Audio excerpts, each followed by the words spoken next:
everybody. It's a good time. If you have not already tagged your portfolio of agencies, your own agency team, you may want to, you want to get on that right away, of course. There will be congestion getting in the room, but we're excited to get started. We got a great event planned for you today. And it's beautiful that we can do this through Zoom, right? That we can bring everyone together in one location. But there's going to be a lot of information covered here. We also have Q&A at the end. I know many of you are watching this on YouTube or will be in recorded session. Of course, you can always email support@davidallencapital.com for any questions that don't get answered in this video, or if you're unclear about anything. Of course, we're going to have resources, PDFs, etc., coming out as well. Our partners at ERC Pros has been tremendous at getting us materials. They've got a manual, so we're looking at co-branding some of that stuff. So we'll get all that tightened up. Our flow is a little different than theirs till they get there. So once we get that all tightened up, it'll be released to all of you very soon. So we're super excited about this. This is our regular scheduled Friday live time. We do this every Friday, as you all know. But this is a special day because we've got our guests on to do training on this new product launch. I can still see the rooms backed up, so I'm going to bear with me one moment to get more people in. We're just hitting 200 now, and more in the waiting room. So as we get everyone in, we'll get started again. Spread the word to everyone. They want to be there for this, and we're super excited about this process. And you're going to see the process broken down here in a moment.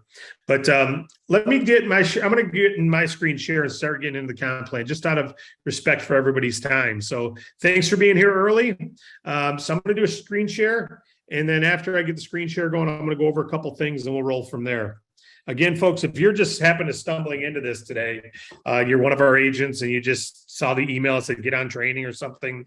We launched a partnership with ERC Pros to bring the employee retention tax credits to business owners all over North America who've been paying for W-2 employees through the dark COVID times, if you will, of 20 and 21.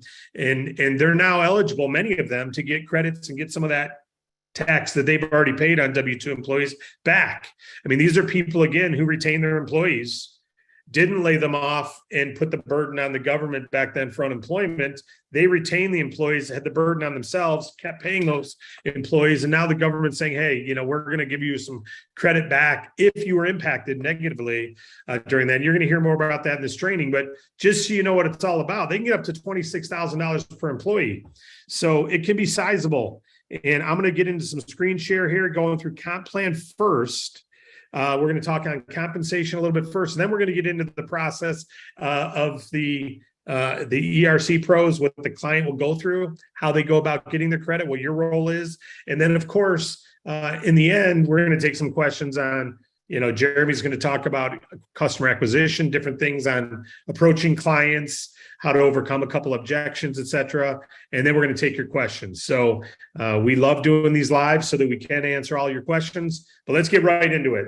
Let me get my screen share going and I will get us into, bear with me 1 minute while I get the right page up. You get to see all kinds of stuff on my screen. Okay. All right. So if you don't know it already, this is what comes up on your screen when you share on Facebook or send a text or anyone with your link. What is your link? Remember, it's davidallencapital.com/tax credit / your ID number. So davidallencapital.com/tax credit / your ID number. When you send that to someone in a text, or you send that to someone on Facebook or Instagram or anywhere you post it, LinkedIn, this little billboard is going to show up. And this is to attract them to learn more, of course. Our job is to educate. You're going to get some great information today. Just like with our business funding folks, we don't sell someone on why they need to do this. We meet, we greet, and we inform them. And a lot of people are aware of this tax credit, but most aren't. So you're going to be informing them that they're eligible, and you're going to show them a process on how they can go about getting it. You're also going to help them overcome some confusion on whether they're eligible or not. So I'm excited about that. Let's talk a little bit real quickly about, and I know Jeremy's going to go through this, but what is an ERC? This comes right from ERC Pro's website. The Employee Retention Credit is a payroll tax credit designed to reward businesses who retained employees during COVID-19.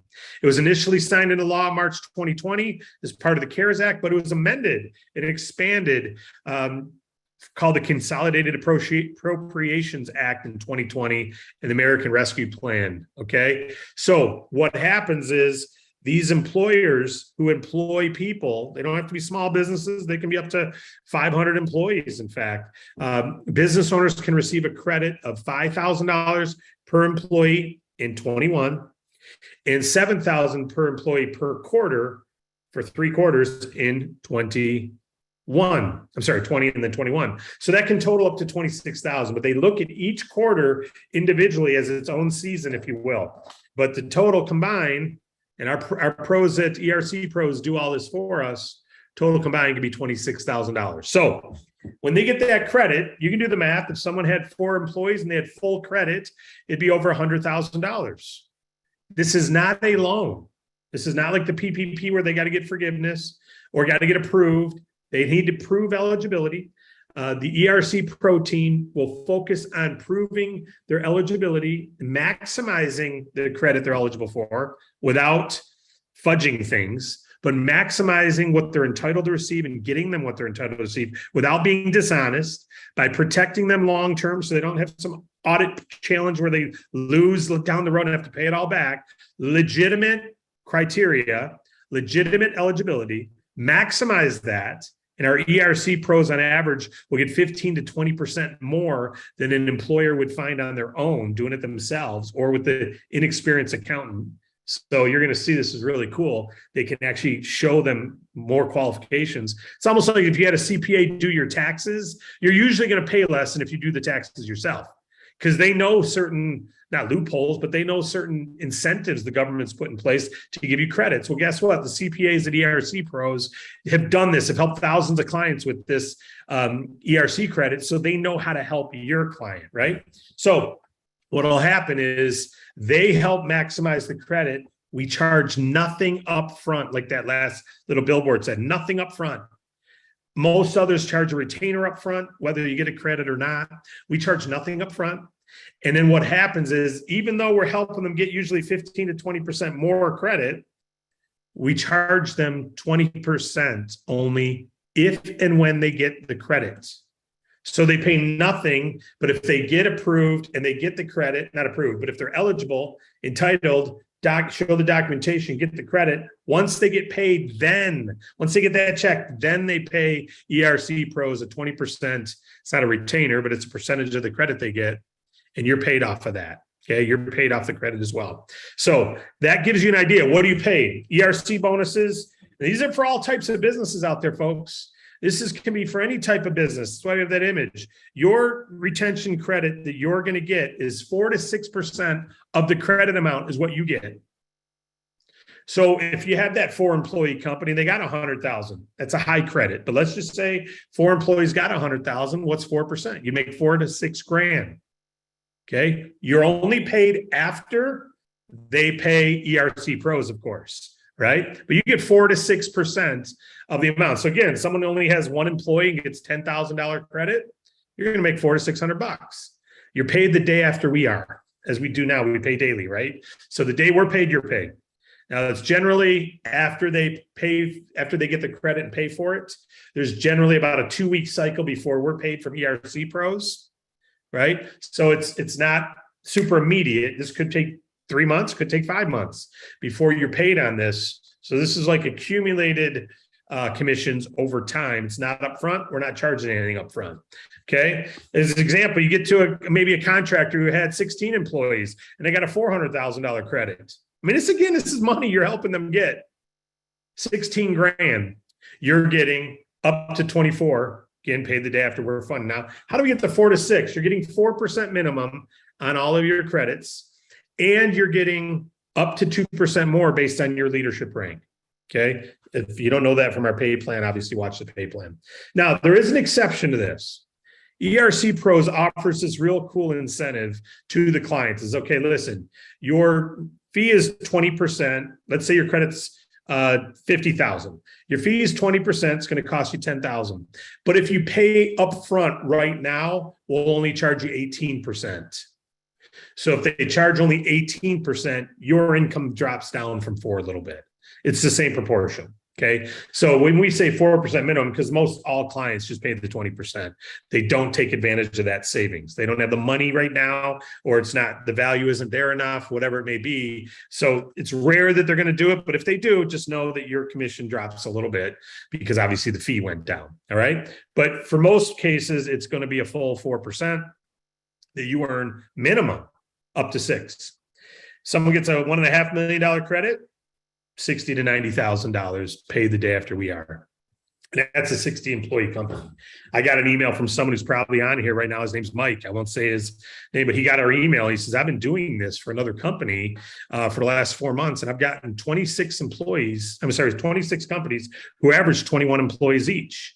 Average 21,000 credit each. 26 companies averaging 21,000 credit per employee. That's pretty darn good. 26 companies averaging 21,000 in credit. That's sizable. Not how many employees there were, but you can see the credits aren't always 26,000, but you can see it adds up. Now, this again is your personal customers, right? What happens if, oh, by the way, QV and BV is on our funding, our QV is 2% and BV is 1%. These are half. Okay. So of the credit though, someone gets a $1 million credit, you got QV of 1% of $1 million. That's huge. You got BV of 0.5% of $1 million. That's huge. So that goes into the residual 7-level payout at our residual side. So you know what that means if you're involved in our company. And then qualifying volume to count as a customer to rank up.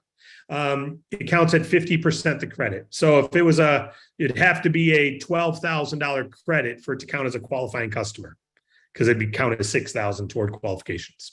All right. So if you're trying to get DAC 1, DAC 2, DAC 4, et cetera, and climb your performance, you get paid the full 4% minimum. But as far as qualification, does it count as a qualifying client with that $6,000 or that $10,000? Well, we count it at 50%, whatever the credit was. So it'd have to be a $12,000 client to count as a client to count toward your 1, 2, 3, 4 requirement. And of course, have to be a $20,000 credit for it to count as 10,000 for advancing up in your volume requirement. So you know what that means. I don't want to expend any more time on this here, but keep in mind, this is your personal. What happens on your personally enrolled agents? If you've built a portfolio of agencies, which many of you have, you've referred some great professionals who've helped thousands of clients get funding. And they're doing a tremendous job. They got their own business. Well, if they're out there helping people getting credit, they're making the 4%, right? You get anywhere from 0 to 50% of what they make, right? So hopefully you're qualified. So you'll always get 25% of what they make. So again, you help me I go out and help a client get a credit, and I make $5,000 on it. You're making 25% of what I made. You're making $1,250. And if you're amped up, you're making 50% of what I make. You're making $2,500 on my client, my work. That's why you want to train and develop a great leadership network. Again, you've already got a link, davidallencapital.com/tax credit /your ID number. They can read all about the tax credit. We're going to go through the process here in a minute, but they simply click on, and just like with our funding, we send them over to Bank Breezy where they answer a form. We do the same thing with ERC. It's Breezy ERCs. They fill out a form. And then as long as they're eligible, they're moved over to our partners at ERC Pros who take over from there. So with that, what I'm going to do now is I'm going to stop sharing my screen because we've got a couple of guests. We've got one who's going to be speaking with all of you today, and we're so honored. He's been willing to do this. He put a slide deck together for all of you. He's been wanting to do this for a few days, and we just had to get some things in order on our side too. But we're glad to have him here. This is the Vice President of Sales for ERC Pros. And this is a gentleman I talked to. So I told many of you why we selected this company. We talked to several providers. Some, frankly, offered to pay us a little more. But you guys all know, with our PPP experience and our funding experience, we're all about the right partners more than what you're earning from the partners or what your pricing is to the partners. All those things have to be considered, but we got to believe in the long-term relationship too. And I spent time on the phone with the man you're about to meet, Jeremy, and this was only after hearing from some of our funding partners good things about them. We did some diligence to find out, what are you hearing? What are you feeling? What kind of response do you get? Compensation, ever any delays in compensation? Just the different things. Are they maximizing the credit to maximize their fee and in a negative way, like in an illegal way, or in a way that would, they're going to make big credits and fly and then put these businesses in bad positions? We know this is your uncle's business or your aunt's business or your daughter's or your brother's. We don't want them getting a credit from a CPA team who's going to violate rules, and then you're going to have an issue when you're audited 5 years from now or 3 years from now. So we wanted a first-class organization. It had to feel right. The gut matters.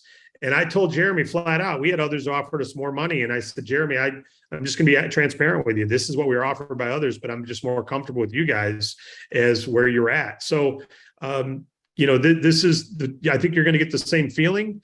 But we've looked long and hard, and we talked to several companies. We've had several CPAs reach out to us just in the last week since we launched this, offering the moon, because they know what kind of volume we can do and we have done in the industry.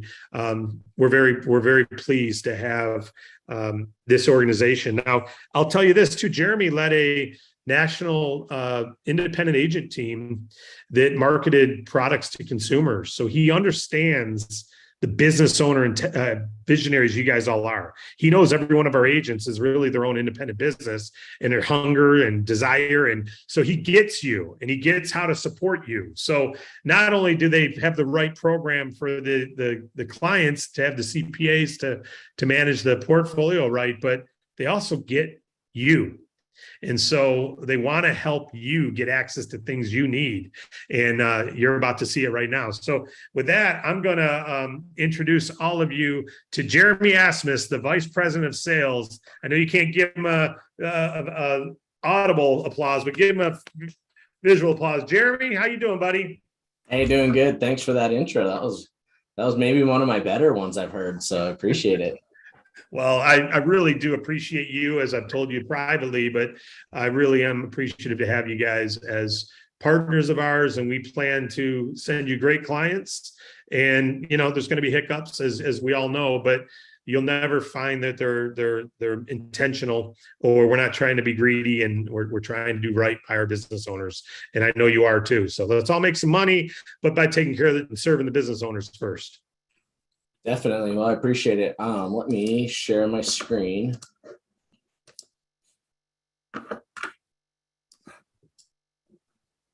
But yeah, just to piggyback on a few things David said. Number one, you guys are all in good hands with David. I can tell just from meeting him over these last couple of weeks and working with him back and forth. Every time we talked about comp or the program or this, his very first reaction was, well, how's this going to affect my agents? I need to make sure we take care of my agent. You guys are the lifeblood of him and his company. And it was very noticeable and very obvious. So I appreciate working with folks like that care about their product. And so that's been very nice. So yeah, we're going to get into some ERC stuff. David kind of talked about it already. Hopefully everybody can see my screen. But we'll go pretty quick through some of this stuff so we can open it up for some questions at the end. But each business that's out there, and you guys work with businesses every day, help them get loans, things like that. They pay payroll taxes if they have W-2 employees, right? Now, there are some businesses that, maybe are sole proprietors, things like that, where they don't have employees. There are some businesses where they pay only contractors. Those aren't the businesses that actually qualify for ERC. The ones that qualify for ERC are the ones that have paid payroll taxes. And those obviously exist to, help the economy in other ways. But the reward that is there for ERC is for the folks that paid payroll taxes to retain employees during this time period. Businesses, when they file those, they file it using a form called a 941. In most of our worlds, unless we've had to file one of these, we don't even know what they are. Most even some companies don't know that they file them because their payroll provider like ADP or QuickBooks, things like that, automatically generate those and send those off. So it's an important thing to know that this 941 is a document that we need to amend. What we're doing with this ERC credit is we are amending the 941 that was filed from the quarter that it was filed. And so there are 6 quarters that we could potentially amend based off the qualifications that are available. For the qualification process, we will need P&Ls dating back from 2019 all the way through 2021. We'll talk about that in a little bit. And we'll also need a detailed payroll report. That payroll report we'll need is by the date range of the check, not just the person and what they were paid in that quarter, because there's going to be times when they might only qualify for a portion of the quarter based off of a government mandate or things like that. And so we want to make sure every check that was paid during that time frame, we can calculate the number for, and not just lump everything into, oh, here was their W-2 for that year, give me the credit, right? That's not how it works. We want to make sure that we're compliant all the way through. Most businesses use a payroll company. Obviously there's some that just do it themselves, do it with the, Excel or, on a ledger or things like that. But what we found is, 80+% of these companies use these businesses here, ADP, Gusto, Paychecks, QuickBooks, things like that. We've implemented a system that's able to communicate from our system to their system, which allows us to get that payroll report really easy. So they don't have to worry about downloading, uploading, doing all that stuff. And so during a process of our document gathering, we'll give them the option to use that. But that's just something we like to make sure everybody knows about. So ERC, just to clearly define it for everybody on this call. I know David kind of explained it a little bit as well. This is a reward to business owners for keeping employees during a downturn, in their business during this, COVID pandemic timeframe.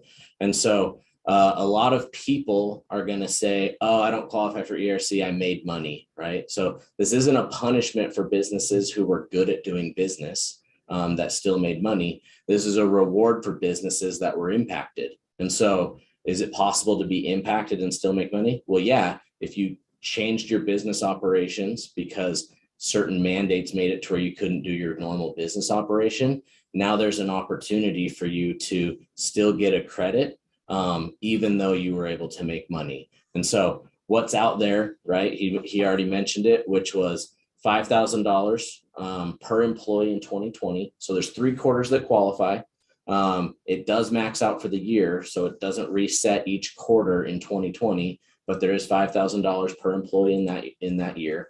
And then in 2021, each quarter resets to where you can get up to $7,000 per employee per quarter. So just the 2021 year alone, there's $21,000 available for an employee, per employee for the owner, which makes this credit giant, right? Like you can see how quick those numbers can add up. We've seen on average credits around $160,000 to $170,000. We've seen credits as big as $15-20 million. So just really depends on what the impact was, how long the impact was, what you pay your employees, and how many employees you have. So when we get down to who qualifies and why, this is where obviously we're going to get into the weeds of this. But if you understand just kind of a basic overview of who qualifies, this will help you make sure that you're not just like throwing a bunch of people into the system, expecting commissions, and then getting disappointed when, only a certain percentage of them are getting it, right? And so obviously, number one, W-2 wages. If they didn't have W-2 wages, there's no calculation to calculate off of. Doesn't matter how much money they made, how much money they lost, or how impacted they were.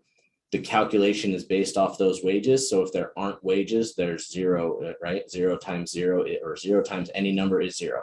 So the two qualifiers for the credit is, number one, a significant decline in gross receipts. This is why we want to look at those P&Ls, and we want to look at them as a quarter basis, right? So they're going to compare 2019 from 2020 in their respective quarters. So if you look at 2019 Q2 versus 2020 Q2, if there is a 50% reduction in revenue, then all wages paid during that quarter are qualified to be calculated for the credit.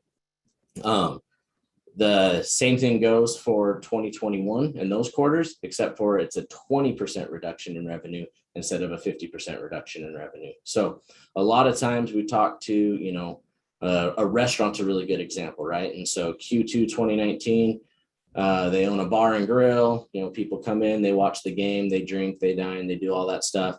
It's a gathering area. Business was booming, everything was great. March 2020 hits. All of a sudden, nobody's coming into their bar, nobody's coming into their grill, and their downturn in revenue, 50, 60, 70%, automatically they would now qualify. Now, most businesses, if they stayed that way, would be out of business. So a lot of them had to kind of pivot and do different things. So bars, grills, restaurants, things like that, they started figuring out, okay, well, I can still make food. People still want food. They're going to come and deliver it, or I can get DoorDash to deliver it, or I can buy, hire new people that drive and deliver it because no one in my area is going to come pick it up, or DoorDash doesn't exist here. And so those business operation changes, now you can prove that. And so the second qualifier is the substantiation of business operations, right? So if a mandate made you not be able to do business normally, the date range of that mandate, you would then now qualify for those wages. So let's say Q2 and Q3 of 2020, now all of a sudden you're back to making the same types of money you were making in 2019, or maybe even more, because now you're more efficient. You would still qualify for the date ranges there for this credit of all of the wages paid, as long as the mandate specifies that you still couldn't have people gather, or whatever that mandate is that applies to there's lots of mandates out there. Whatever that mandate is that applied specifically to your business. And so we have a team of government researchers. This is kind of what makes us unique from most other ERC companies that are out there.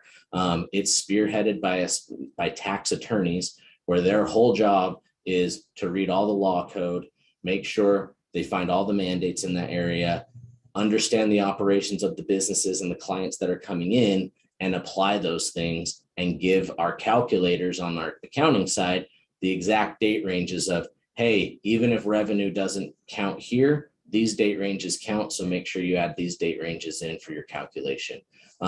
About 70% of the wages that we calculate are based off of mandates, opposed to just revenue reduction. So this is a super important part of our process, which is one of the most expensive parts of our process too, because tax attorneys aren't cheap, and we have them all in-house. They're W-2 employees for us, because we don't want to outsource this work. We want to make sure everything that goes through, we can check off and sleep good at night knowing, okay, this credit was calculated for this reason, and we know this business isn't going to come back to us in 3 years during an audit and say, what the heck, guys? And so that's something that's really important for us, and hopefully really important for you guys. The other credit that's available, and this one's really fun, and I mean, as fun as tax accounting can get, this one's really fun. But new businesses that started up, right? So I'm kind of an entrepreneur myself. I love starting new things. I love starting new businesses. I love being a part of that. A lot of folks started new business operations during the pandemic or after. And so for getting new employees and paying new employees, the IRS is giving them a reward as well. They don't have any revenue from 2019 to kind of go up against to say, hey, you still qualify for this based off revenue. So what they've done is any business that started after February 15, 2020 could potentially be eligible for credit for quarters 3 and 4 of 2021. The calculation is very much the same. It's based off of W-2 wages, and it is quarter by quarter based. It does max out at $50,000 for the company per quarter, but this is a really good way for a new business that's a small business that's trying to, boost our economy by bringing more money in, by bringing more employees in, for them to get an additional $100,000 just for starting a business during this time frame. Now, the cool thing is there's additional quarters that aren't that 3 and 4 that were still part of the CARES Act. So if you started a business, let's say late 2020, and you've got Q4 2020 and then Q1 and 2 and 3 of 2021, if there's governmental orders that specifically apply to your business and the type of business that you run, you could still technically qualify for ERC and get credits in those date ranges as well as the startup money there. So when these clients come in, there's a few questions that we ask. These are the reasons why we ask these questions is, when did you start your business? Do you have other businesses that are, similar to this? So for instance, if I had, a restaurant that is all takeout, everybody comes in, it's a food truck, something like that, right? To where there's nobody dining in. And then in 2020, so I had that in 2018, 2019, 2020, I opened up a second location, right? And so they're going to look at that as, well, that's probably not just a new business. So we're going to count those two together. So if that company did over $1 million in gross receipts previous to 2021, they wouldn't be eligible for the startup.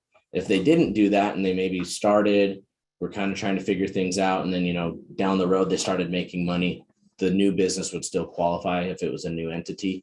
But there's a few little nuances there that we're going to ask. We don't need you guys to get into the weeds in that. Just know that we're going to find out exactly what they need. And there might be some back and forth with our accounting team and the client to make sure that we aren't just like putting a number on a page without substantiating that. So why should a company use ERC Pros? Well, that's a great question. I get asked that a lot. It was one of the first things David asked me when we had our initial call. And here are kind of the 4 reasons, if you wanted to break them down, of like why a client should feel comfortable using ERC Pros, and also why Bank Breezy, David Allen Capital should feel comfortable using ERC Pros. So number 1, we don't outsource any of our process. So we're completely in-house. All of our document receiving, all of our customer service reach out, all of our calculating, we have 3 tiers of calculating, all of our tax attorneys and governmental orders, all of our documents received and sending to the IRS, all of our payroll and payments, all of that is in-house employees of ERC Pros. We don't send something out to get done as a project and get sent it back. We wanted to have the control of that process. That also makes it to where you guys know, if you send a client our way, that your name and your company is going to get attached to it. So that way it doesn't get lost in the hubbub. And, all of a sudden this client ends up getting a credit and you don't get a commission on that. That wouldn't make me feel good. Obviously that wouldn't make you feel good. We want to make sure that we can control that process. The number 2 thing is, if we outsource something, we no longer have all of our ducks in a row to where we understand that the IRS guidelines are being covered all the way. And so there are a lot of nuances in the credit. There's a lot of black and white in the credit. We want to make sure that the credit is being calculated accurately, and we want to make sure that all dollars and cents that go to the client are substantiated for either the downturn in revenue or the specific mandate. And so because of that, we've brought them in-house, and we make sure that they go through all those different things. The third thing is, obviously we already talked about our governmental orders team. They are amazing. Half the time I'm reaching out to them, but even before a client comes in, just to say, hey, this is the type of business, this is the type of area, we're good, right? And they'll check and do a few things for me there. And it makes it really nice to know that like this team is in-house. We can talk to them anytime. If let's say somebody DNQs, and it's because there really wasn't any mandates that affected their business, this is where the business owner can be like, oh, well, what about this, and this? It's like, oh, well, we didn't get that information on the beginning. So let's review that. Let's send it back to them. Let's see if that does qualify. And we've been able to get other qualifications that way. And then the last thing is everything that we deliver obviously is audit ready. So you'll get a 50+ page packet to the client. That client then, if they do ever get audited down the road, can basically just hand that to the IRS and say, here's why we got our credit and for the number. And so then obviously if there's any questions past that, we're here to help and make that process easy. So we kind of went over this before, but just so everybody sees, you've got your starting point with your client. They're going to go to the link that David already explained to you. That's on your side. Once you get there, they're going to fill out some information here to just determine eligibility and also track it to you as the agent and also the company. And then they're going to ask them a few questions. These are really more disqualifying questions than anything, because if they kind of answer no or yes to some of these things, we know, okay, these are, worth the time of submitting them over to the next side or not. So number one, W-2 wages. Did they have W-2 wages? If they didn't, like, there's really no point in wasting a bunch of time with these companies, because there's no money to calculate. Number two, did you have a downturn in revenue? Yes or no? No doesn't mean you can't get it. Yes means for sure you can get it. But if the answer is no, then we want to make sure the answer is yes to some, one of the following, right? And so the second question, was there a government order that negatively impacted your business? So if the answer is yes to that, then okay, boom, we're good to go. The next thing is, did you start your business after February 15th, 2020? Obviously, if the answer is yes to that, we want to move on and help them with their startup money. So once those questions get answered, you'll get a quick landing page saying, congratulations, based on your responses, we believe you qualify for ERC. This is showing the handoff between Bank Breezy and ERC Pros. Hopefully they read that and see that.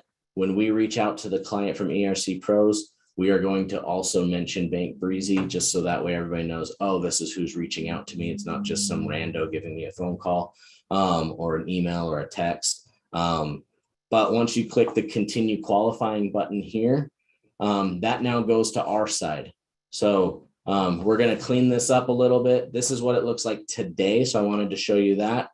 David and I are working on kind of skipping some of these steps since we've already asked these questions. But to get this rolled out and ready for you guys as quick as possible, we use some of our old flow. But it explains before you begin, we just want to make sure that you have an understanding of your full-time employees. We want to make sure you have an understanding of your gross receipts and if you have any governmental shutdowns. So if you're the CEO or the CFO or the president or somebody that's filling this out, you probably know those things. If you're just some random admin, maybe some of that stuff you don't know. And so it might be worth getting the right person to fill out these next questions. So once you click begin, it re-asks W-2 questions, yes or no. It asks if you received the PPP, so the Payroll Protection Program. I'm assuming everybody on this call knows what that is, being the space that you're in. There was two rounds of that. It's good for us to know which ones they had, if any, or both, and the dollar amount, and also any additional information that we can get on that. They don't need to have it right now. This is more to let them know that we will need that in the future.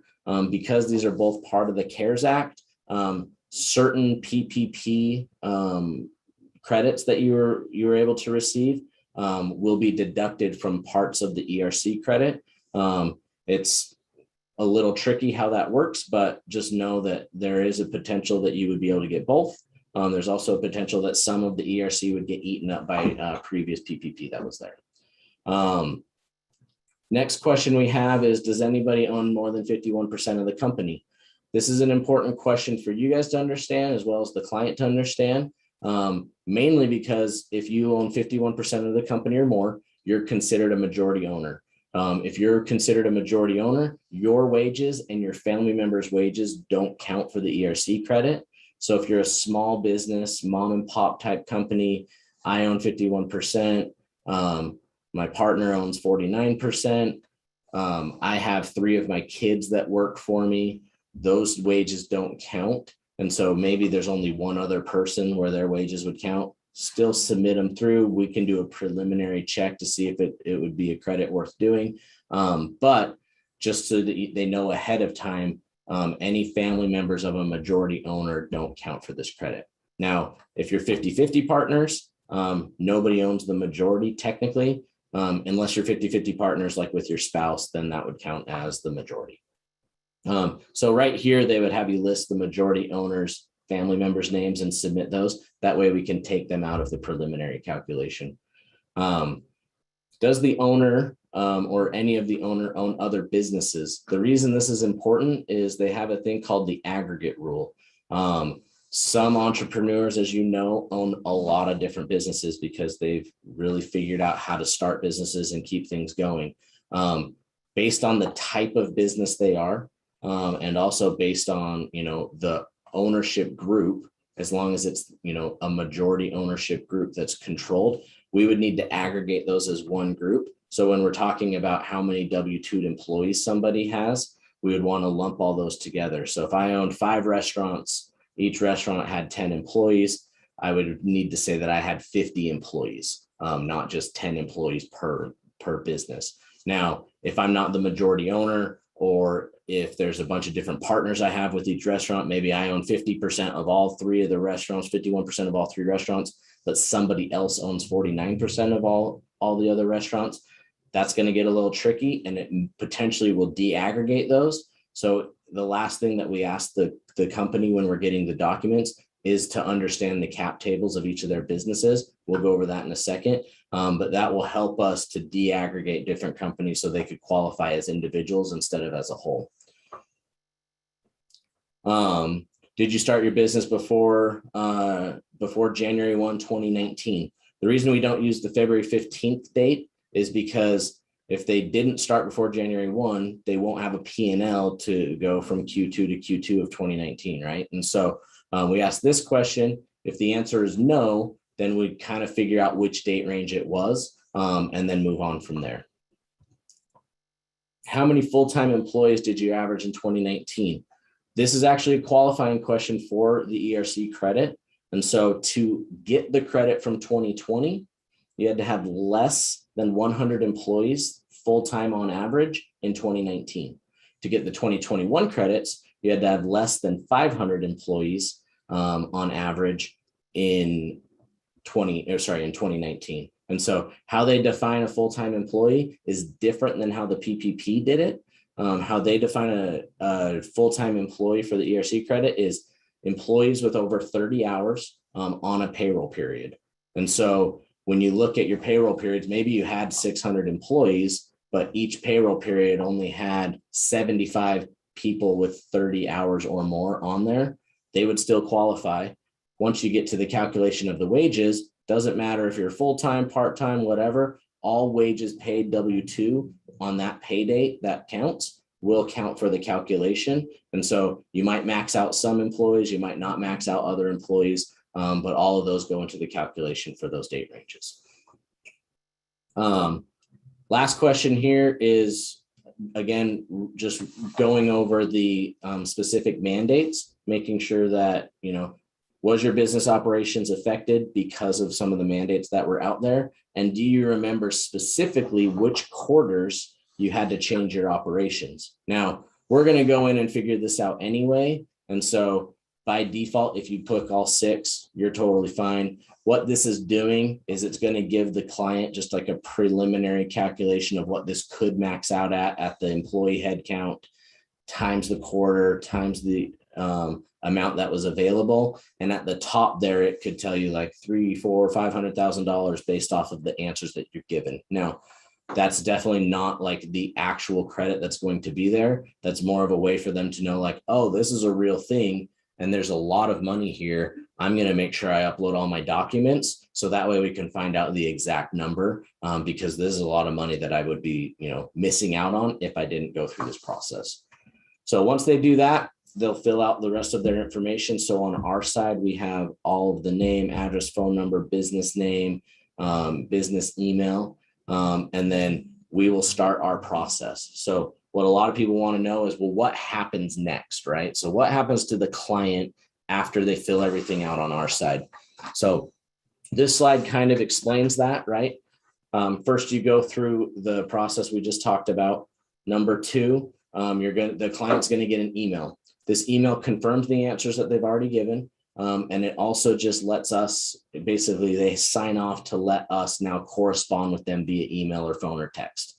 And so once they've given us that permission to do that, then we're going to send them the main welcome email that's going to invite them to our client portal. So that way they can start uploading documents. Once they're in our client portal, they can upload the documents. It'll be broken down. I'll show you here in a second. 941s, payrolls, profit and loss statements, the business questionnaire.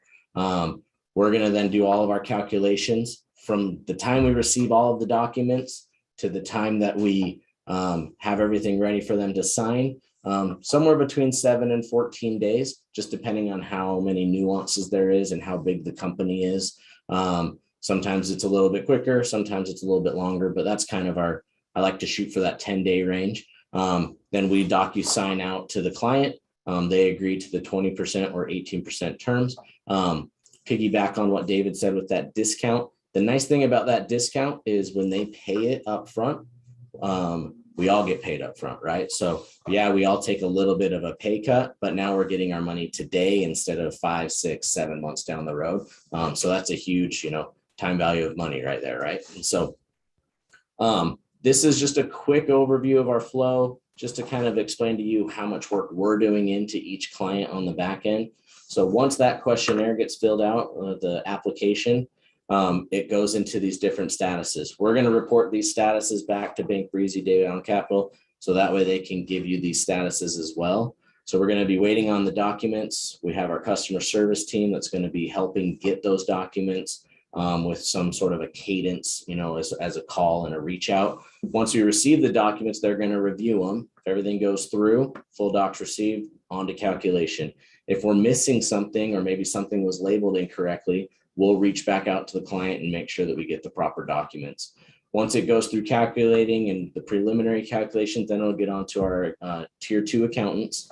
They're going to go make sure that the credit is all the way correct and everything is calculated right. And they're going to wait for the government review team to give them additional date ranges that potentially would qualify.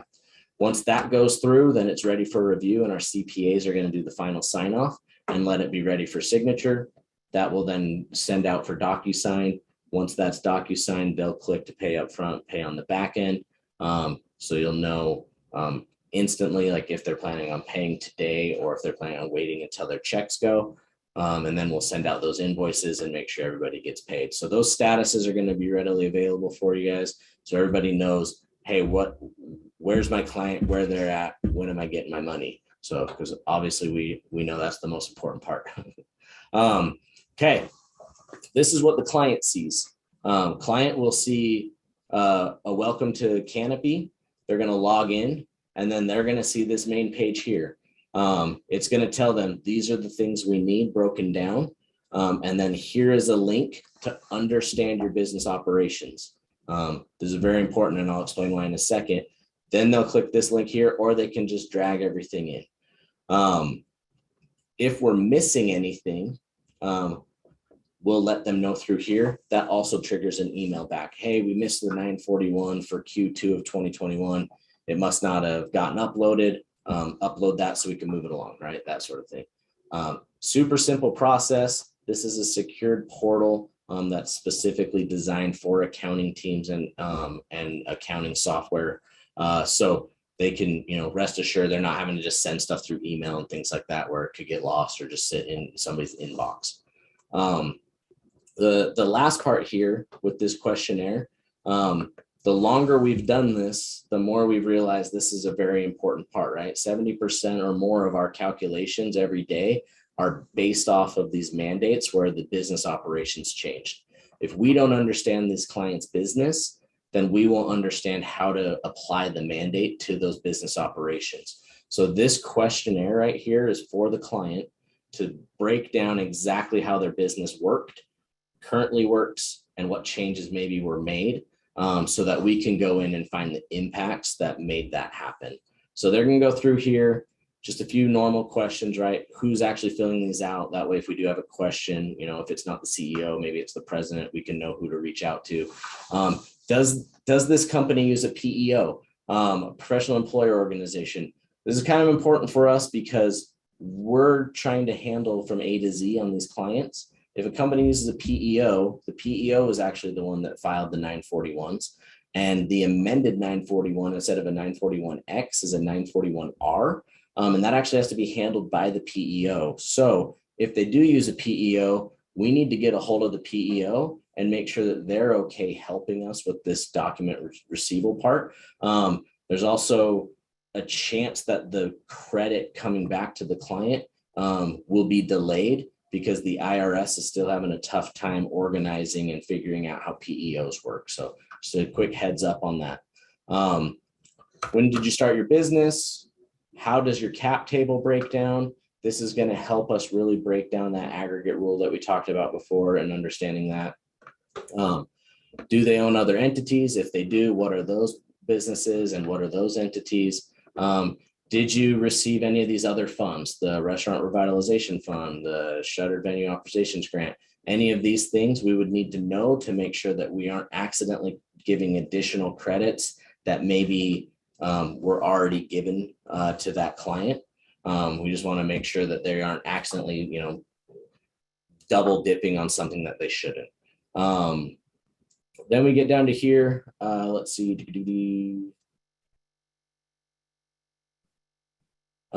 The PPP information, we'll get that information from them. And then the governmental orders. So this is the most important part really, is we need to make sure that they give a detailed breakdown of what their business operations were and how those changed. So if their answer is, oh yeah, COVID sucked and I didn't make money, like that's not a good enough answer. Or, oh, we had to change a bunch of things because of COVID. Like that's not a good enough answer. We need to know exactly what changed. And, even if the why isn't there, we can go find the why with the mandates. But if it was, oh yeah, we stopped selling nuts and bolts because we couldn't get nuts and bolts from our factory in Detroit. Okay, why couldn't Detroit give you the nuts and bolts? Oh, their factory was shut down. They stopped making nuts and bolts. And so they couldn't ship it out. So now we have a supplier who was impacted by the mandates, which made the person they supplied to impacted by the Detroit mandates. So now that date range of the mandate will apply for this, company, no matter where they're at, because they couldn't sell nuts and bolts. And the majority of what they did was nuts and bolts. Now, a good business owner decides to now sell lumber and screws, and that business owner makes tons and tons of money because it turns out the margins are better. And now his whole business turns into a lumber and screws business. Well, they aren't going to get punished for that, but they are going to get a credit because they retained their employees and were able to, but they weren't able to do their normal business operations. So coming down to here, it's going to just continue to ask, what are the different streams of revenue? What did you have to change due to governmental orders? Explaining that as detailed. So when you talk to your clients, just make sure that they know how important this piece is, because a lot of our calculations are done off of it. There is a part in there too, or if they do have a website, we ask them to put that in there. That lets our governmental orders team go to their website and really kind of understand their business, because sometimes just looking at the business name, you wouldn't know what they do, right? Because maybe their DBA is something else, or maybe they look like a construction company, but really they're a retail store for construction material, right? And so those are two different types of worlds. Those different worlds are going to get a different type of mandate that apply to them. Okay, that pretty much goes through it there. And then the last step is what happens when they get their checks. And so, and we send this out in an email, but if somebody does ask you, hey, what happens when I get my check? This is something to just go over pretty quick. Deposit the checks into the business bank account. Deposit them separately by themselves. So on a line item of your bank statement, it shows the credit specific to the number as that line item. Make sure they inform their bookkeeper, right? Their accountant, things like that. Make sure they inform their tax preparer. Maybe that's the same person. Just want to make sure, because there are going to be certain amendments to their taxes that need to be done because they are, amending the 941s that were filed already. Make sure they understand the tax implications, right? So the reason we don't do any credits really under $5,000 to $15,000 is like they're paying the fee. They're also paying to amend their taxes. So by the time they get the rest of their money, are we really doing a service for the client? Jury's out. And then obviously they'll get their invoice and they pay their fee. So that is the process kind of from A to Z with a lot of other information in there. So I'm sure people have some questions. So I tried to run through that as quick as possible so we could open it up. So how did I do, David? You did awesome, buddy. You did a great job. If you don't mind, if you could share that was great stuff.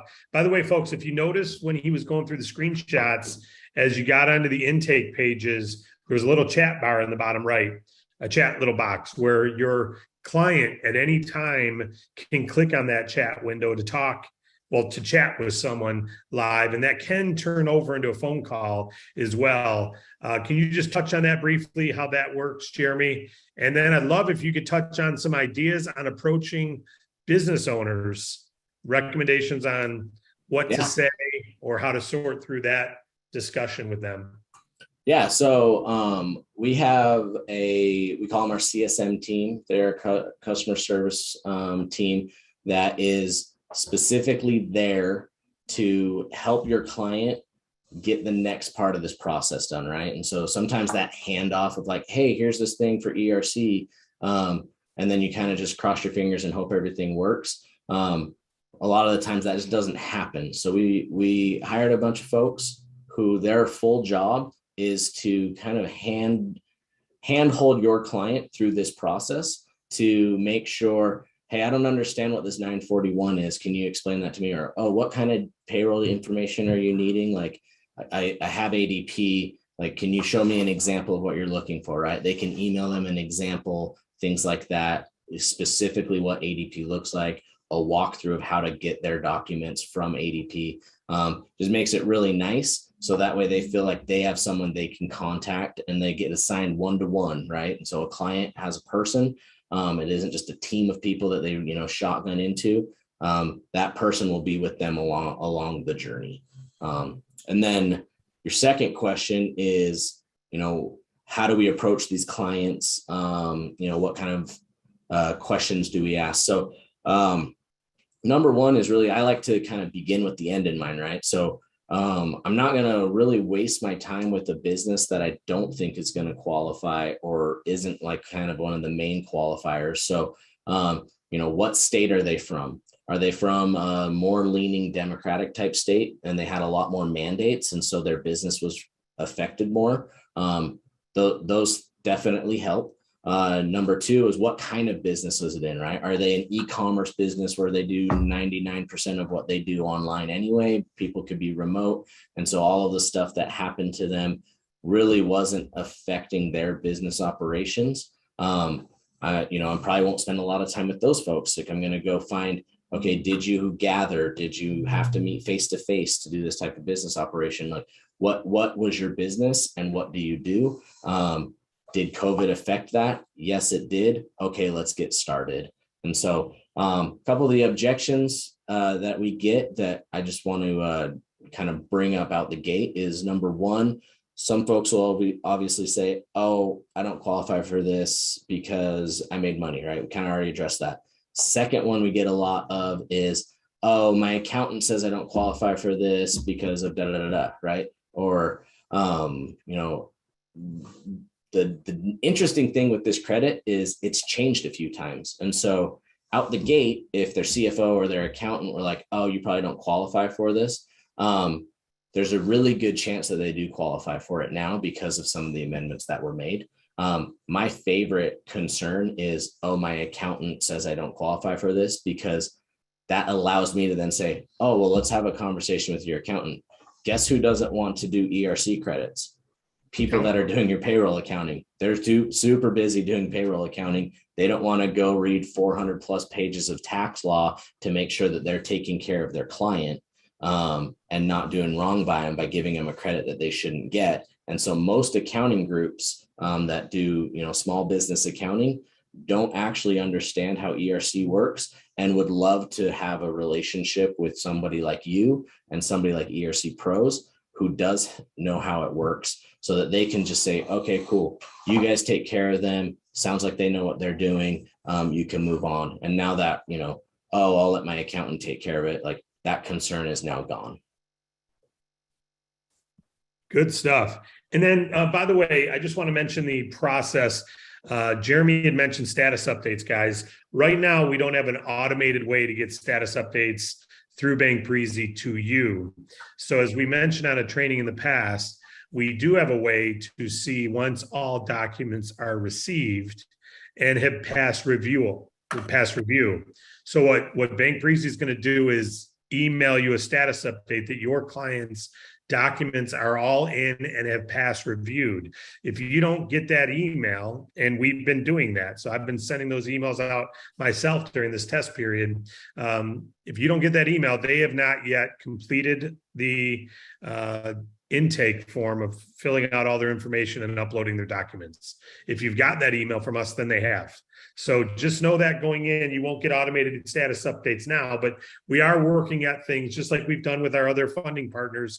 Sometimes we launch and it takes us a few weeks to a month or so to get status updates live. We're working on things. Volume produces everything, guys. We put up enough numbers, then obviously there's a good, strong value and reason why they can develop a special customized status update program for us, because they know how to help their numbers. If we can help reach out to those clients. So you as the agent earn more on this than anybody. You earn more than the CPAs. You earn more than DAC. You earn more than anyone. And so your responsibility is obviously to shake the trees, find out who, and care about business owners and help them get the credit they're entitled to. But it's also to help make sure they stay on track and get everything uploaded, get everything into the system. And it's okay if you don't fully understand this training. Keep watching it. You can watch it over and over, iterate several times if you have to, but it's okay if you don't fully understand. But you do have to understand that until they've done everything, it doesn't matter if there's licensed CPAs or tax attorneys or anyone wanting to help them.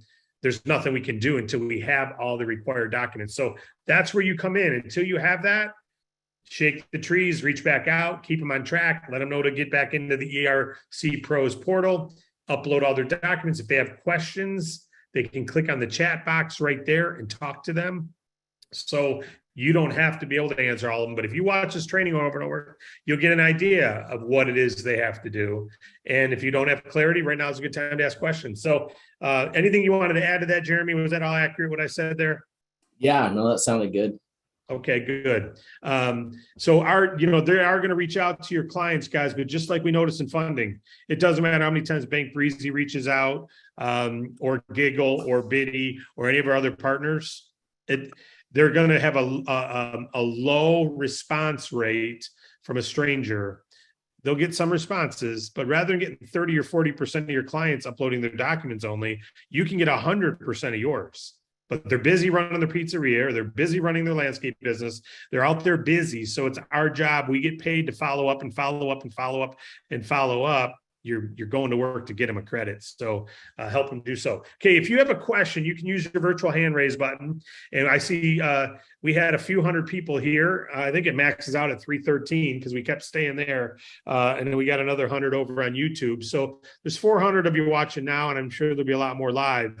So it could get a little long on questions. So if your question gets answered by someone else, just lower your hand. But if you got a question right now, we're going to go through an order of how the hands went up. Michael Leary, your hand's up. If you could go ahead and unmute yourself.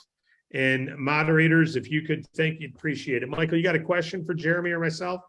I do. Good afternoon, gentlemen. I'm a little unclear At the end of the presentation, it referenced that they will be looking at additional taxes for tax year 20 and 21. My confusion stems from if this is a credit for payroll taxes they've already paid, why would they be due to pay additional taxes? And on a piggyback of that, is there a ratio where this becomes not profitable for either you guys to run through the equation or for them to do it? If they're going to get $100,000 back, but they're going to owe $35,000 in additional taxes, is there a way that gets shared with the client? Yeah, so we'll share, exactly what the credit is going to be. The reason we don't do, many credits under 5,000 is just, again, right, it ends up becoming kind of a wash for the client with the amendments that are there, plus the fees that they're paying.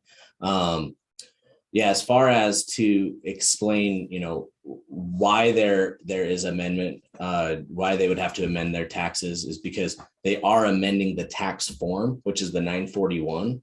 And so the 941X is what it's showing that amendment. So they need to make sure that like their books just become clean from the previous quarters that they filed that.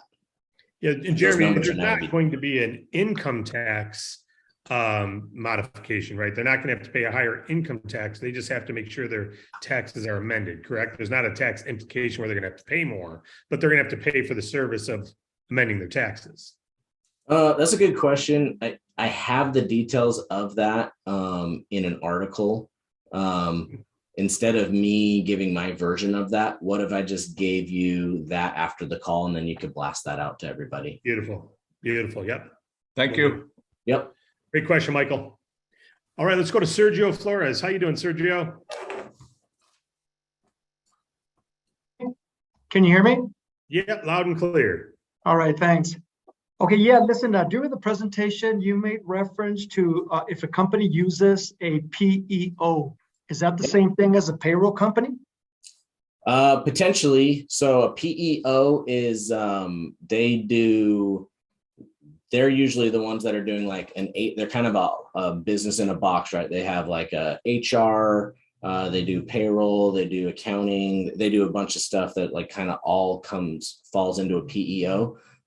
Using an payroll company like QuickBooks or any of those, typically the business is running that, and that's just a software service. Using a small business accounting firm that does all of their back end books, things like that, that would be different than a PEO. A PEO basically is the one that is paying the employees from the PEO side, and so it gets a little bit confusing there, because even though the employees work for the business, there's just some nuances there where the PEO has to be involved. And so most companies will know, like if they use a payroll service or an accounting service versus a PEO.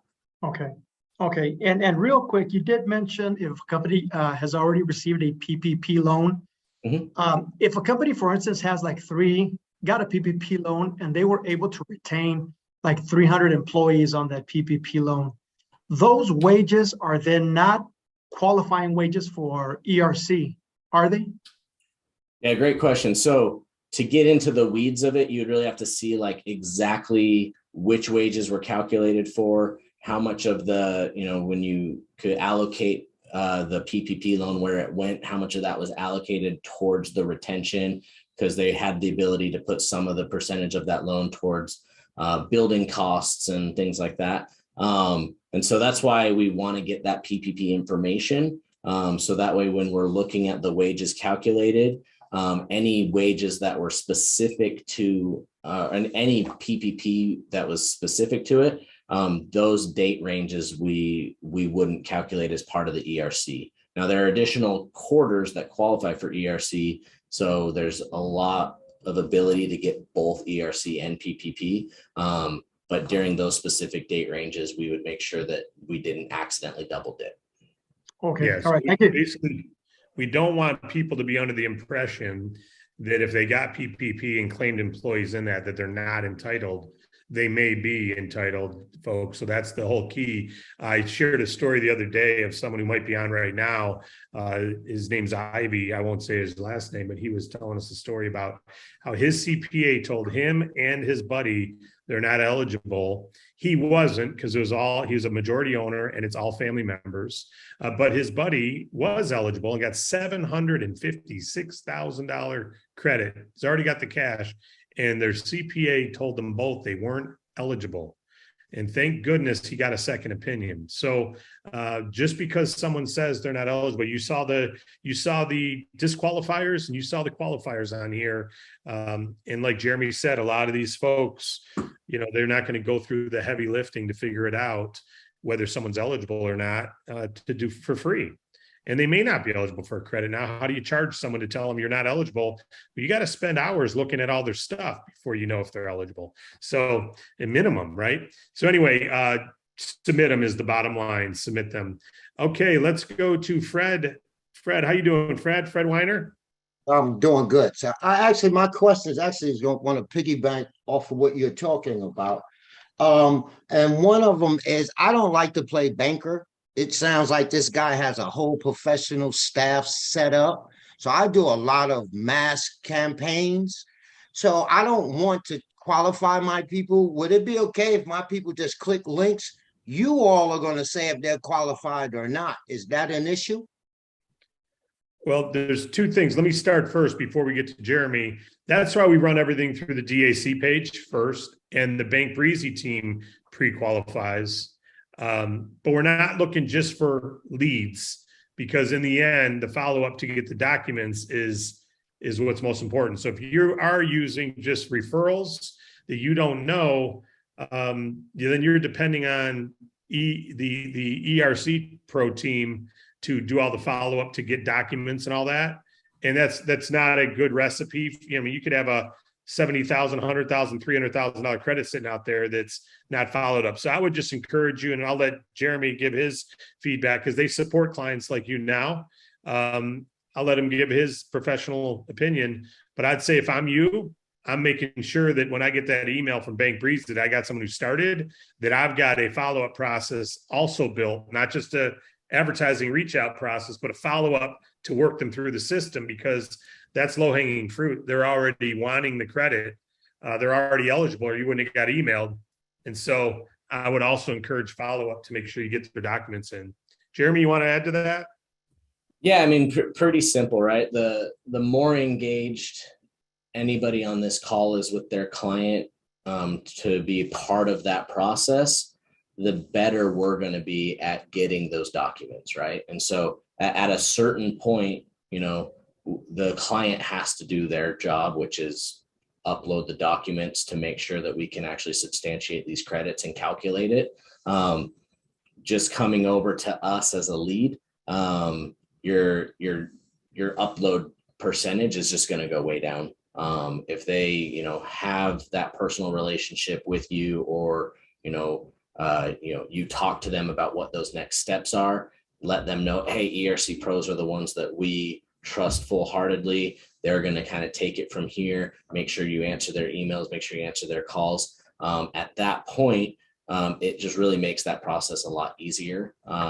We even have some groups where they want access to the client portal because they have all the documents, and that we help them upload their clients' documents, right? So as engaged as you can be, that is the best. But again, low-hanging fruit are still going to make their way all the way through without anybody involved, so. Amen. Harlequin, how you doing, Harlequin? I am doing absolutely fabulous, David. And Jeremy, thank you for coming on and helping us with all of this. We appreciate you. Of course. My question, I had somebody ask me this today. If a business is sold during COVID to a new owner and the operations are continuing, how is that handled? Would the old owner apply? Yeah, that's a great question. So it really comes down to the definition of the sale, right? And so there might be a specific contract that talks about liabilities and benefits and things like that. But kind of at a base level, the credit goes to the EIN, right? So if I created a business and it was called XYZ Company, and then a few years later, I sold it to you, and instead of you buying, you bought the business as the DBA, but you didn't buy my entity. You have your own entity that you're running it under. Any of the credits from the first entity would apply there, and not to the new EIN. So where the 941 was filed from is where it would be amended to. Okay. And then kind of along that vein, for businesses that were shut down and went out of business, how do they handle that? Yeah. So the only tricky part is if they shut their bank down, because the check will be, so any wages that you paid during that time, right? So say you qualified for Q2, Q3, Q4 of 2020, then you went out of business Q1 of 2021. Well, those, you still filed the 941s, you still paid W-2 wages in those 3 quarters that applied. You can get a credit back to the business for those quarters. But you need to make sure that the bank account, can get that deposit. If you shut down the bank account and now there's no longer XYZ Company bank, unless like your personal, name is also part of it to where it could deposit that check. Okay. They can get the credit, they got to be able to figure out how to cash it themselves. Yep. Okay. All right. And what type of average are you guys seeing per employee as far as what the credit is? David asked me that same question, and darn it, I don't have the answer. But our average credit per business right now is around 160,000 per business. And so I can do some digging and figure out, what the average head count is on that same average and get that to you. Okay. And then my last question is, are there certain types of businesses that you're seeing are more common than others? Or is it just everybody?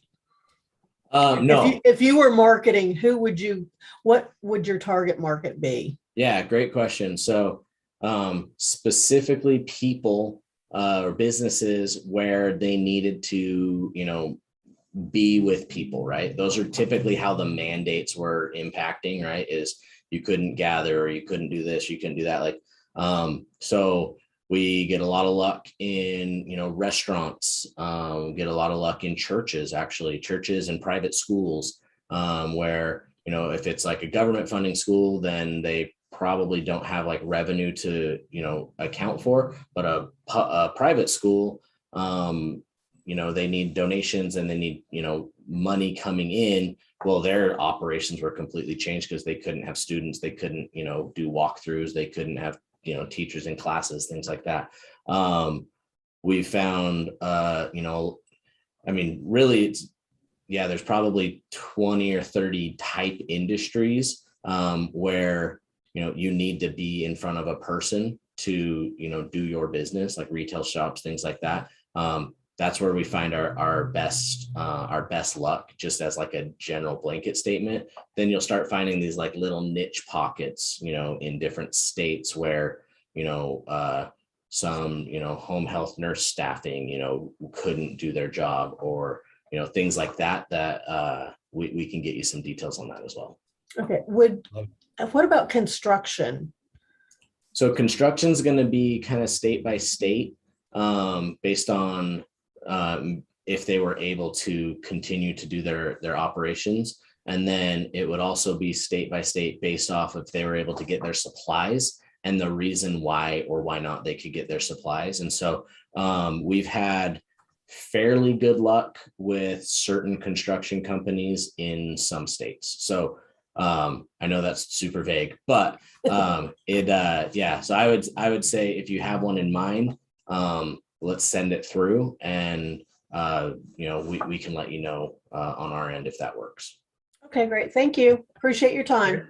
Yep. Let's go to Ellen Wynn. Ellen, another agent of the month. Harlequin's been an agent of the month a few times. Ellen, what do you got for us, Ellen? Hey guys, wow, what a great training you've done, Jeremy. We so appreciate you taking so much time with us and great detail with everything that you've shared today. David did a great backstory on why he selected you guys, and you shared that, why choose ERC Pros versus the other guys. But one thing we don't have is a little bit of the backstory of who you guys are and how long you've been around. So can you tell us how your business operation and how you got involved in the ERC? Give us that backstory. Thank you. Yeah, great question. So our company kind of formed out of necessity. So backdating to 2008, 2009, when our company started, we were a sales organization. We were really good at acquiring customers. We were the largest retailer for AT&T and DirecTV, and then other companies like Amazon and Google and those sorts of things came to us saying, hey, we need customers in this location for this type of product. Can you help us go get that? And so once we started getting that big, operations kind of became our main thing, right? Where we create systems, we create operations to allow all of our agents in the field and in our satellite offices, things like that, to be able to track their progress from A to Z. So a little over a year ago, we were approached to get the ERC credit as a company, which we filed for a little over a year ago. When that company found out what we were doing, they said, well, how about you help us find more clients? And so after doing that for a few days with them, we realized, oh, this isn't going to work. Like, we're going to bring them too many clients for them to be able to handle what we're doing. And so we brought them in-house, helped create an entire company with kind of them as the keystone leadership, understanding, hey, we know the employee retention credit, nuts to bolts. Now that we have your resources and availability, we can now go and hire the tax attorneys and the things like that we need, and we can build a team of accountants around this. And so we only did internal growth for probably 7 to 8 months to really fine tune our process. And then about in April, May timeframe, we started partnering with different companies like Bank Breezy, because now our systems and our processes are matched up, and we feel like we can actually give the support needed to bring in everybody else's clients as well. Great stuff. Thank you, Jeremy.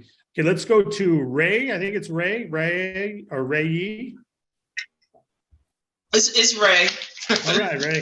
Sorry about that. Can you hear me? That's okay. Can you hear me?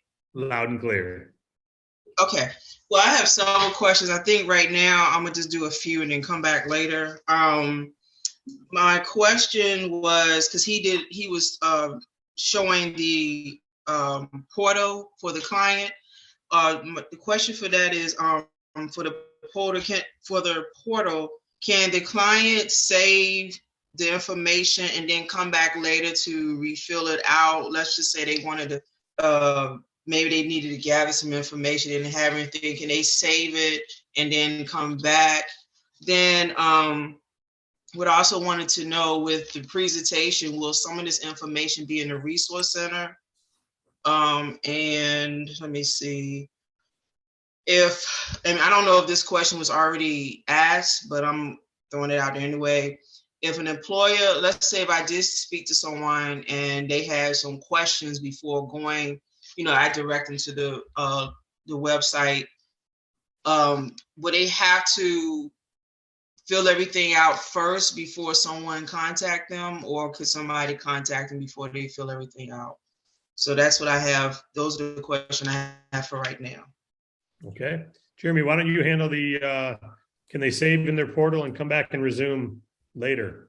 Yeah, so everyone that gets captured on the Bank Breezy side is now captured. Anybody that, doesn't make their way all the way through our side and comes back and finishes it later, we can match those up very easily. In the future, we'll have all of those questions basically on your side anyway. And so when they get to our side, all they'll be doing is just filling out, name, address, phone number, business stuff, and they won't need any of the documents until they actually have their client portal. So I wouldn't be too concerned about that. To answer the question of who could they talk to beforehand, hopefully you folks are educated enough to answer the majority of these questions. Between that and the website and the material that we give you, that should be there. We don't have a system in play besides our chat feature, where they would be part of like a call out or talk to cadence or a schedule, a phone call cadence. They'd be able to go to our site, talk to somebody through the chat. If they don't have the answer that they need, they can come find, somebody, that would have the answer to get it back to them. Yeah. So really the chat bar would satisfy if the agent on our side is not satisfied or the website doesn't explain it. And the DAC website is going to be improved. As we do this longer and longer, we're going to see what type of questions we're getting over and over, and we'll put some little explainer videos and different things in there as well. As far as the resource center, yes, we will be adding this video to the resource center, as well as PDF documents, etc. So you will be having resources coming in the near term. And then again, once they've got the canopy, they can go into their canopy various times, right, Jeremy? So if they got their 941s and they upload those and they need to come back and upload again, are they able to do that, or do they have to have it all in place at the time of going into the canopy upload? No, they have access to their canopy portal as long as they need to. If they come in today and upload their 941s, we're gonna review those docs. And then we'll change the status to waiting on docs tier 1. So that way we kind of know, okay, they started the process, they're still missing some things, but we can't move it on to calculation yet. Yep.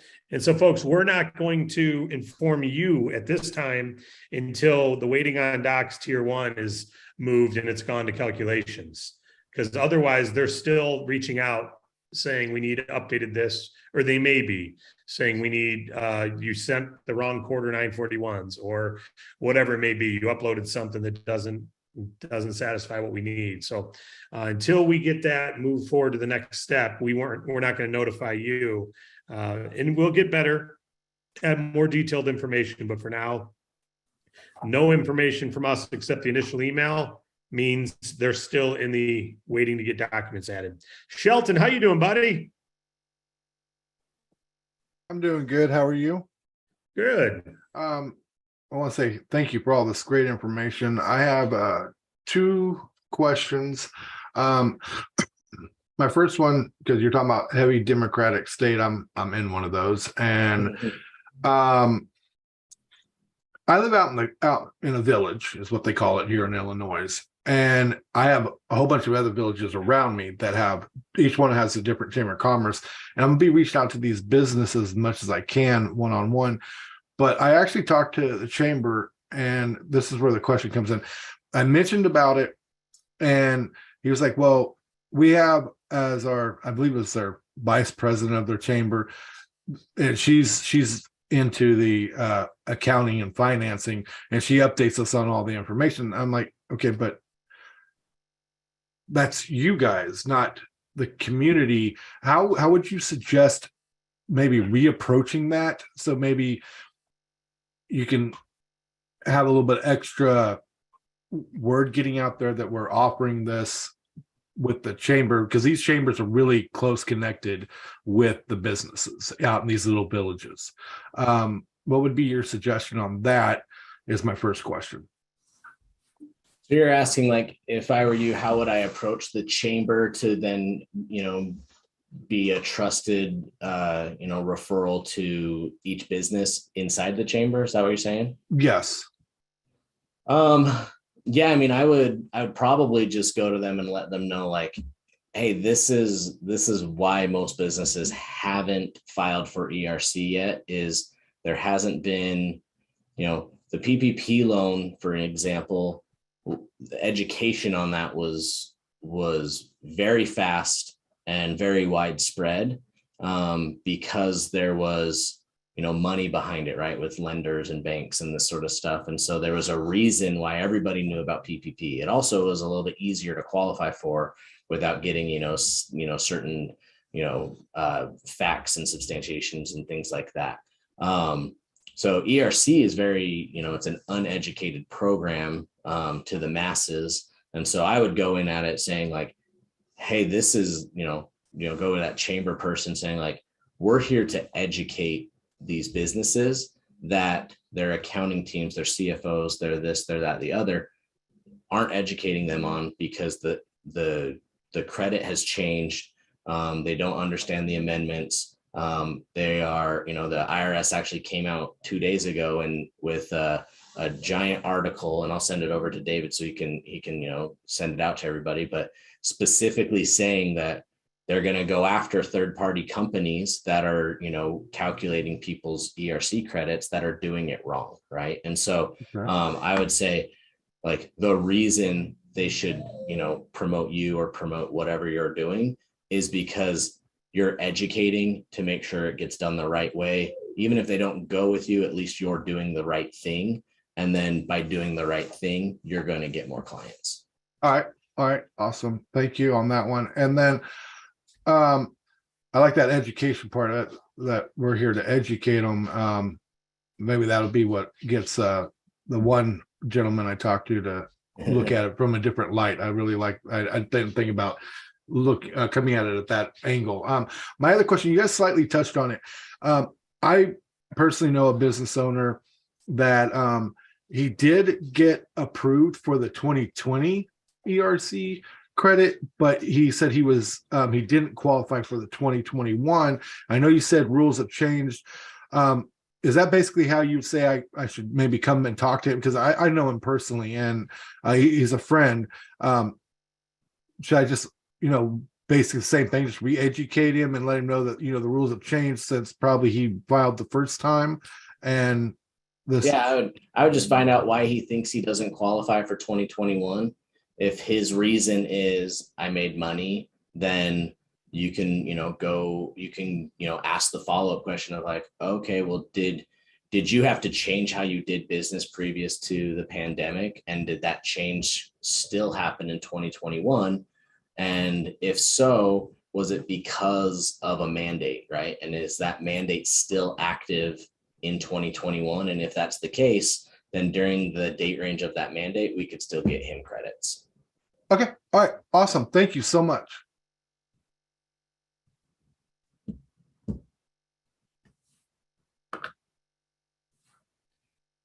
Very good. Great question, Shelton. Great answer, Jeremy. Sorry, I was muted. Marco, let's go to Marco right here in Michigan.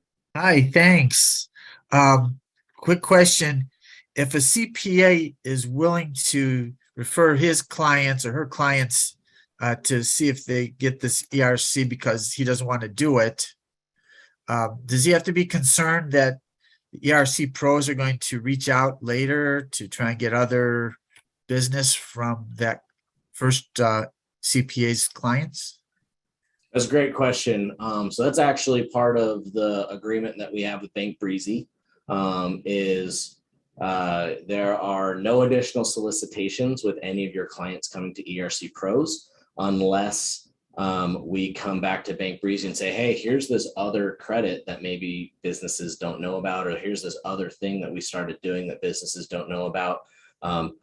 Would you like to do a partnership with this as well, right? And so we won't be canvassing or calling back out or pitching any of these clients any other products besides ERC Pros per our agreement.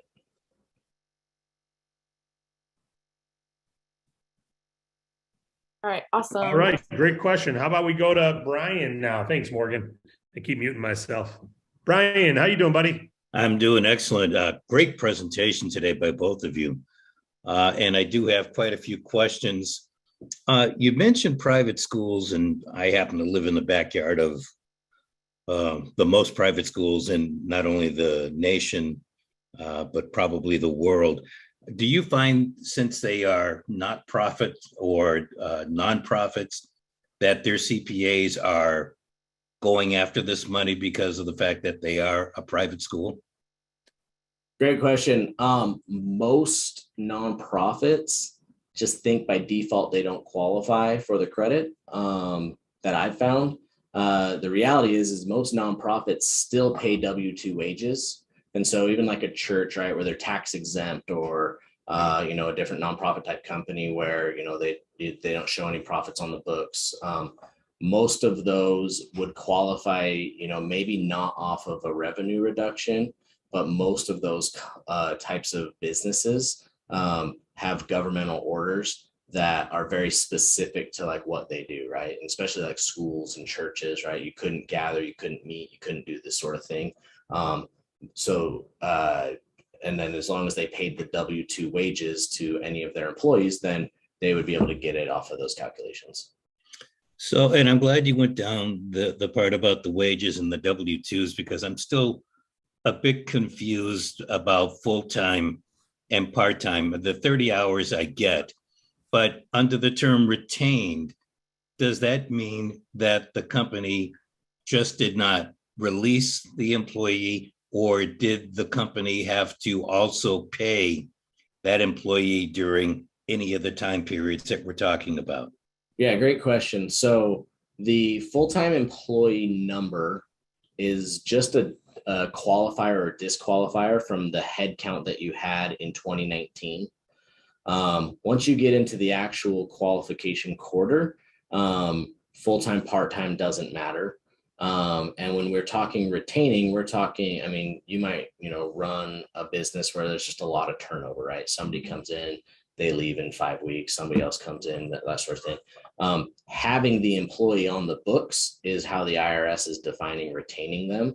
And so if you paid wages in that time period, then the wages that were paid can be calculated. And so it wouldn't matter if, on the books you had, maybe 100 or maybe 75 full-time employees in 2019, but then during one of the calculation dates, there was 700 employees that got a paycheck.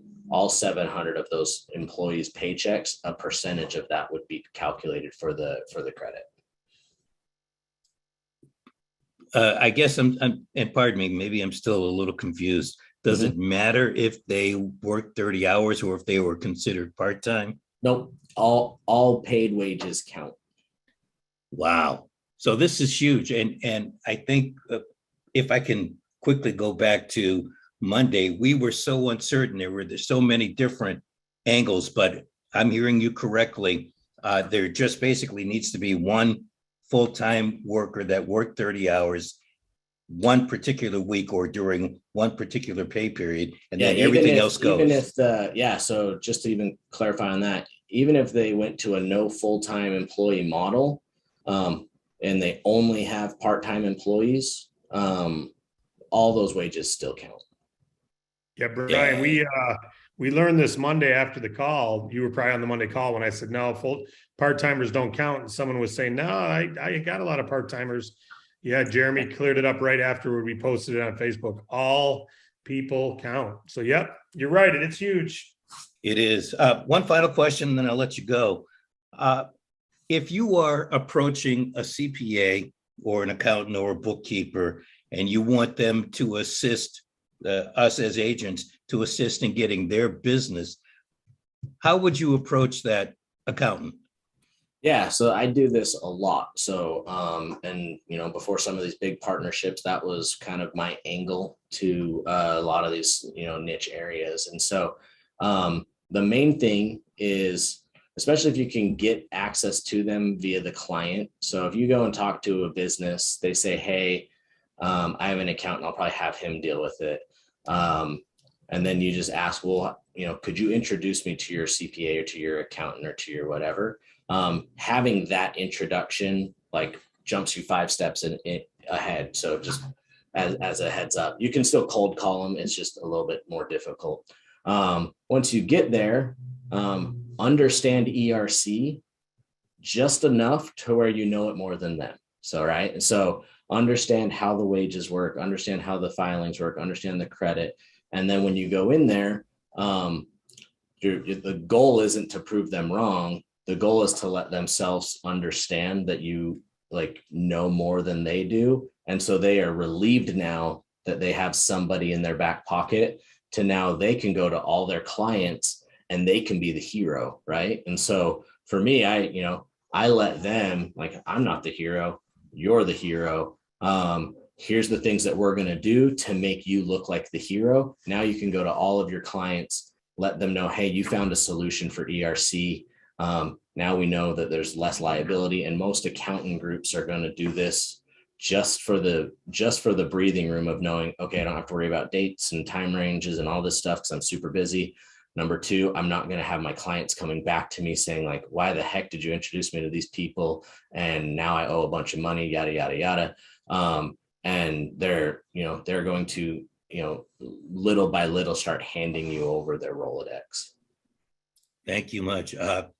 Great presentation. Thank you. Yep. Thank you.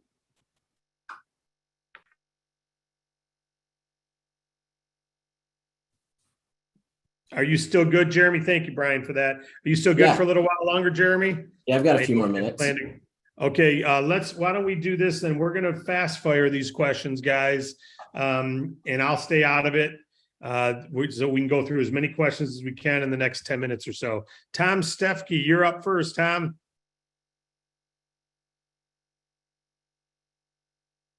You can go ahead and unmute yourself, Tom. There you go. Can you hear me? Yep. Go ahead, buddy. Thank you, Jeremy, for a great presentation. One thing concerns me.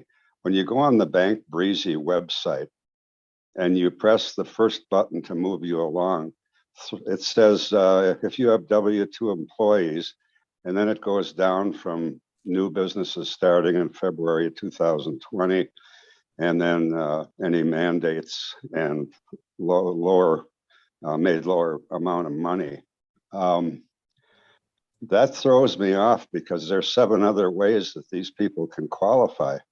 And if I'm looking at that, I'm worried that we're going to have a lot of clients who look at that and say, no, I didn't lose money. In fact, maybe they gained money, yet they still can qualify. So I'm just worried that those 3 little questions there may throw people off and we lose some clients. So you're concerned about, because they don't have to have all of those, as Jamie said, as we shared earlier, we've got the ability to qualify even if your sales didn't go down, if you were negatively impacted by the government mandate. But it doesn't say those things. And I'm worried that when somebody looks at that, they'll make a real quick decision. They may be thinking, well, that doesn't apply to me because I actually gained money during the COVID period, which a lot of businesses did. And so they'll leave the site. Okay, so you're saying basically the way the wording is on that government mandate question, and I'm looking it up right now, the way it says it exactly, the way that's worded, you're basically saying it'd be great if you had some language in there that said something along the lines of, even if your sales went up, were you negatively impacted, rather than just were you negatively impacted? David, I'm with another company now, 99% sure I'm coming over here, but I have a list of 10, and it's really nice when you're in person because you can practically qualify them on the spot. Did you experience a downturn in sales? No. The next question is, was there a government order that negatively affected your business operations? So you're saying you'd like it to say something there because there may be people who their sales went up, but they were still negatively impacted. And they may say, no, I wasn't negatively impacted because my sales went up. Right. Yeah, I mean, the reality is when they get to the last page, if they answered yes to any of those things, they would get the congratulations. I'm assuming your concern is, well, if they see that and they think, oh, well, if the answer is no, I don't qualify, I'm just going to leave before I even get to the last page. Yep. Okay. Yeah. Okay. I think a little check. We'll see if we can word that a little better, the negatively impacted, because it says any of the following, but we'll look at it. We'll see how we can clean it up. Thanks for your feedback. Yeah, there's 7 other qualifiers, 10 in all.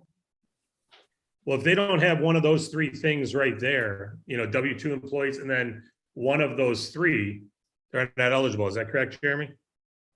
Yeah, I'd be curious to what your other 7 things are. I would assume that they would roll up under one of these 3 things. I'll be happy to email that to David. Sounds great. Please do. Please do. We'll send it off and see if it doesn't roll up under one of those. But good stuff, Tom. Thank you, buddy. Valerie McQueen. Let's go to Valerie. Hello, everyone. Hi. So pretty much my questions were answered, but I'm just thinking that one now that I may be able to ask.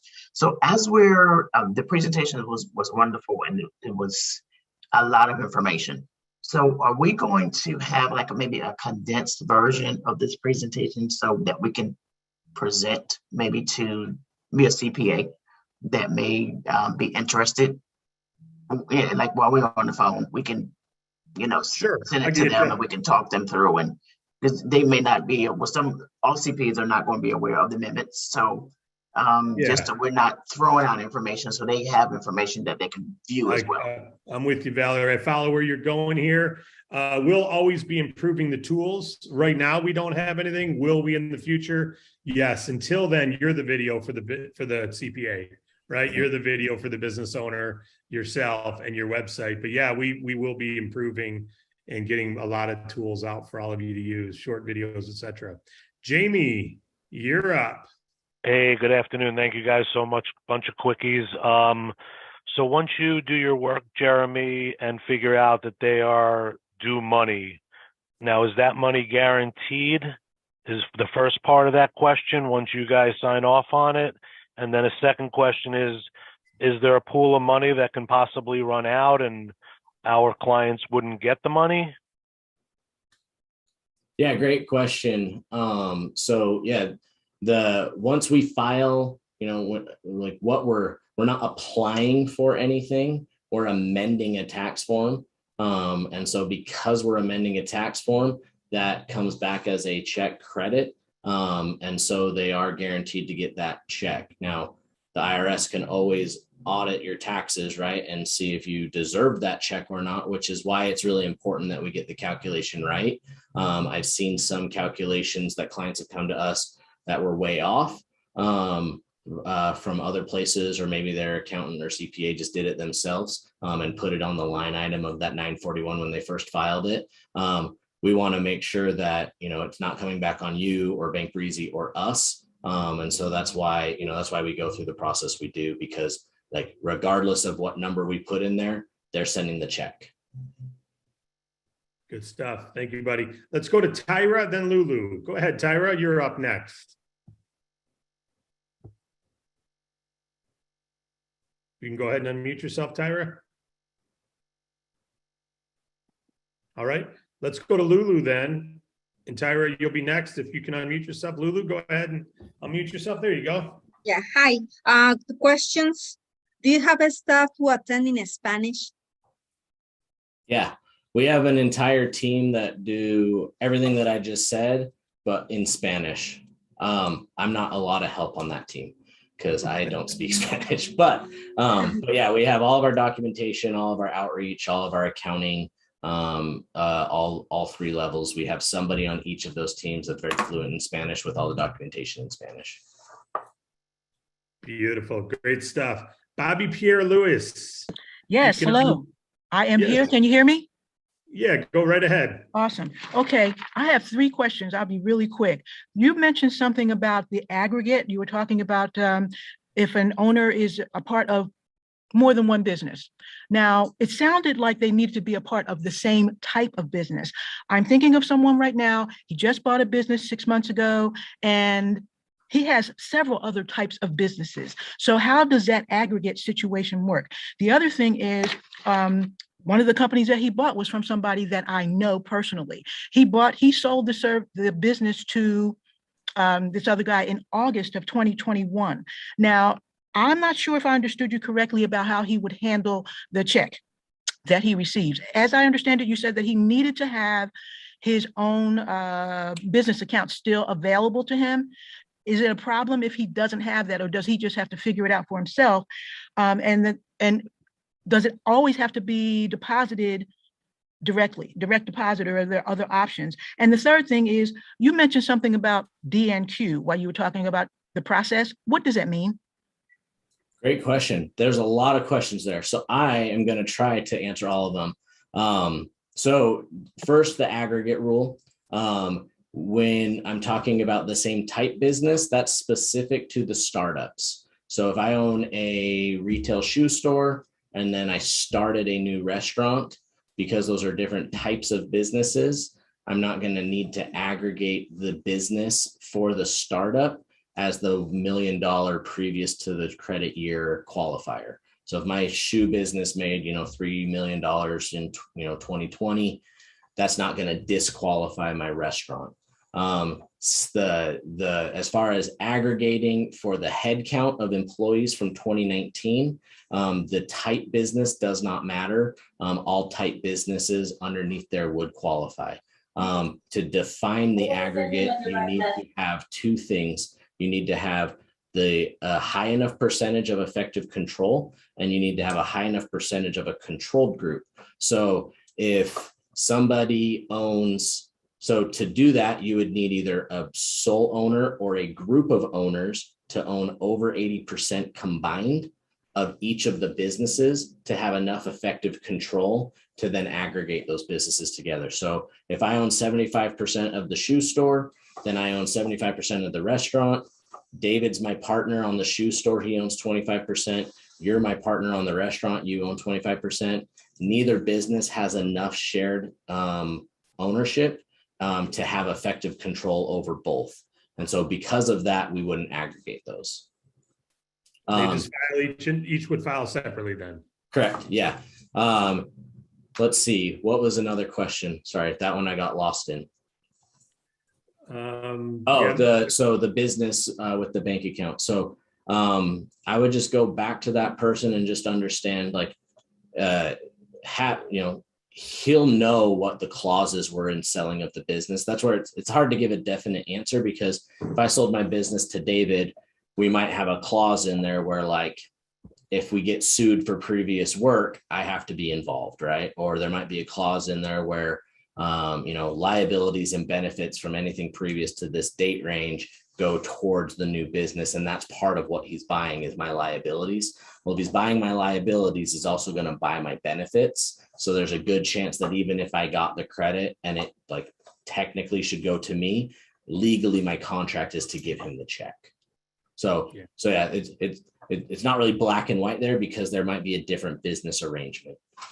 But as far as the IRS is concerned, Jeremy, that check's going to who paid the W-2 wages in the past. Yeah. And so yeah, if there's a whole new, after that. Yeah. So if you're, if you're Joe's restaurant, and Joe sells it to Danny, but Danny wants to keep it as Joe's restaurant, he probably has a new EIN or LLC that he's running his business under, but then still keeps it as a DBA Joe's restaurant. When the checks go, they go to Joe. And depending on their relationship, he either keeps the checks or gives them to Danny. Beautiful. All right, let's go to Phil now. Phil, if you could unmute yourself. Tyra, you'll be next, followed by Jeff Jacobs, then Maria. Phil, go ahead, buddy. Yeah, can you hear me there, David? Loud and clear. Okay. Great presentation by both you and the other gentleman there, Jeremy. I won't take up too much time. All I'll say is, David, Jeremy, I have some very specific questions because I am a CPA, and I don't really want to take up the group's time right now. How can I contact Jeremy directly, or David, go through you? Because, again, I know thousands and thousands of, I've been in business for 30 years. So I have access to a lot of CPAs, just put it that way. And I have some specific questions, and I like to approach you, David, on that with Jeremy to see how I can get this thing up and running quickly. That's the bottom line. Phil, do me a favor, Phil. Just email me, david@davidallencapital.com, and I will connect. We'll have a conversation together with Jeremy. Okay, david@davidallencapital.com. You got it. Okay, thank you. Thank you for your time, gentlemen. You bet, Phil. Thank you. Tyra, you're up. And Tyra, there you go. Hello, hi everybody. Great presentation. Thank you very much for having me. Okay, just a couple of quick questions. So Jeremy stated that that the clients would get a booklet to present to the IRS in case of an audit. Will they represent our clients in the event that there's some type of examination or underreported audit? That's a great question. Obviously, every situation will be unique. We don't quote unquote represent the client. We have our documentation that we give them. Some of that documentation is still based off of the client giving us the appropriate information, right? So if a client tells us, here's how my business operations changed, we find a mandate that matches those up. Turns out that didn't actually happen. And now that's why they're getting audited. Then we'll probably kind of stay back from that. If the calculation was incorrect on our side and we put a period in the wrong spot and got them the wrong account, then obviously that's something that we need to handle and take care of. Okay, understandable. And are there any industries that would not be eligible, or is it open to just about any employer that have W-2 employees? Yeah, so the biggest thing is if somebody's saying their business qualifies because XYZ, right? And the XYZ happens to be an issue with shipping and receiving from overseas, or an issue with the ports from China or Canada or things like this. This is all of the mandates and the suppliers and the issues with suppliers have to be regulated by mandates in the US. So if it's like, hey, I get all my supplies from China, and China was completely shut down, so they couldn't give me any inventory, so I had to switch inventory. China's issues with supply and their suppliers weren't impacted specifically by a US mandate, and so we couldn't use any of the mandates to qualify. So if that makes sense. So I would just say each business has its own reason why it would or would not qualify. We found certain types of businesses obviously qualify easier when, if you're a plumbing company and you have to go to a house to, do your work. And if there was a rule that said you couldn't go to a stranger's house, like those things would affect you, right? If you, are a wedding center where you host weddings and things like that, reception center, and all of your business is, based on you having people come to your place and, have a party, those are really easy qualifiers. There's other ones where it's like, case by case, it's like, oh yeah, your specific business, even though I didn't think it would qualify, actually qualifies. So let's get to the, into the weeds of that. Okay. And one last quick question. Would the employers also be entitled to a second look? For example, if they applied before and they received a credit, but as we know, people do make mistakes, just like the CPA told the one guy he wasn't eligible when he really was. Would they be entitled to a second look? Like maybe they did apply and they got an amount, but maybe they're more eligible for a higher amount now because of the amendments to the mandates. Are they allowed to apply for a second look? Yeah, we kind of have our preliminary where it gets to our first tier of accounting. Gotcha. If that first tier of accounting looks like there should be, $15,000 or more available to the client, then they will, move it on to kind of the next step and won't, D&Q it. That's really where it comes down to is it cost effective for us to put a bunch of time and energy into this business? Mm-hmm. And if it is, we're going to do it. We'll do enough of the first part of it, no matter what, without a retainer or anything like that. So. Beautiful. By the way, DNQ meant did not qualify or does not qualify for the prior question that was asked. That was the what third part? What was that? The DNQ. Someone asked earlier, what does DNQ mean? It does not qualify. So that's what he meant. All right. Thanks, Jeff guys. Jacob, you're welcome. Thank you. I'm sorry I'm fast. And by the way, if your hand's not up already, don't put it up. We can't add any more. We're coming to a hard close here soon. Jeff Jacobs, then Jose. Hey, how's it going? First things first, I want to take time out and say thanks for the presentation. Greatly appreciate it. Very informative. I've done PPP loans before, and currently I have a client right now. I funded this person on a PPP loan for $120,000, and I wasn't able to get her the second round because by the time they got around to the second round, the government ran out of funds. So I was wondering here, and I noticed during the presentation, what if you have a customer that have gotten a PPP loan forgiven and they still want to apply for the tax credit, would they still deduct from the tax credit or no? They would only deduct from the tax credit if the loan was given to them. So if they qualified for the second round of PPP but never got it, then even better, right? Because for sure they had a downturn in revenue or they wouldn't have qualified for the second round. And if they didn't get that money, then they can get all that money with the ERC. So that sounds like a home run. Okay, now my second question and last.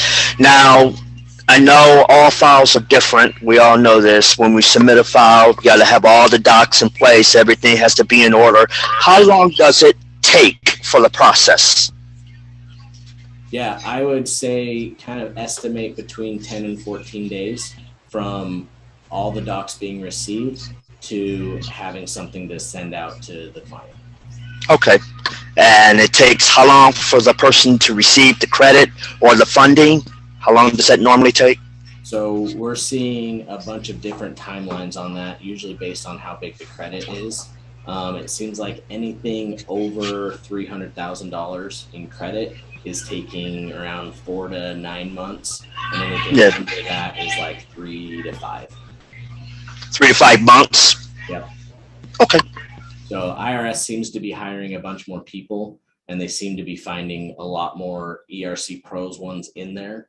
And from my experience, I have no like fact to prove it, but it seems like stuff we're filing now is getting, sent out and checked about half as fast, like half the time than it took us when we started about a year ago. Beautiful. Thank you, buddy. Let's go to Jose now. Great questions, Jeff, by the way. Jose Vasquez, how you doing, my friend? Okay, great. Wow. Thank you all. Okay, I have 2 questions. I don't know how I come across these people, but this guy, his father is a pastor of a church that which also has a school. The church is running their business through a trust. Can we help them? Yeah. So I have a very similar one that I'm working on right now as well, where the church owns a school. They are separate entities. It gets a little messy with them specifically because they weren't very good at keeping their entities separate. So like that's more on them than on us. But as far as how the trust works, I would assume the trust has like the ownership. And when we're defining the ownership, they would just label the trust as the owner. But the credit goes to the entity name. So the check goes to the entity name and the calculation is based off the wages. So the owner doesn't matter so much unless that owner owns, way over 500 employees worth of things that the trust owns. So that shouldn't be a problem. Okay, I appreciate that. Question number 2, the lady was talking about being able to help Spanish-speaking businesses. Now, how would they go about getting to that point since the first part is in English? Good question. I believe I'll have to double check on it. There's a spot on our side where it asks if you want to continue in Spanish. Let me find out exactly where that is and I'll get with David on that. Okay, I appreciate you. And thanks again. And wow. And all we got to do is follow Benjamin's. Appreciate you. Thank you, Jose. Delwyn Kays, and then we'll go to Orlando. Go ahead, Delwyn. Yes, thank you very much. I just have a question regarding the after February 15th, 2020. does that include last year as well? And does it also apply to if because they couldn't start last year, maybe because of COVID or whatever, but started in 2022, does that still apply? Great question. So to define that a little bit better is it's when you started business operations. So I might have created my LLC in 2018 and then started business operations in June of 2020. That's when my startup date counts, is when you started business operations, when you finally made $1, right? When you finally brought some money in. And so that kind of defines when it could have started. And then to answer your question of if they started after, well, the credit is only on the startup company. The credit is only for quarters 3 and 4 of 2021. So if there wasn't any W-2 wages in quarters 3 and 4 of 2021, then they wouldn't qualify just based off there's no money to calculate. Okay. And then what is the best way to advertise? I'm very new at this. I've never done it before. So what is the best way to advertise for this? That is a loaded question. Sorry. I guess you guys need to put more information on for us newbies.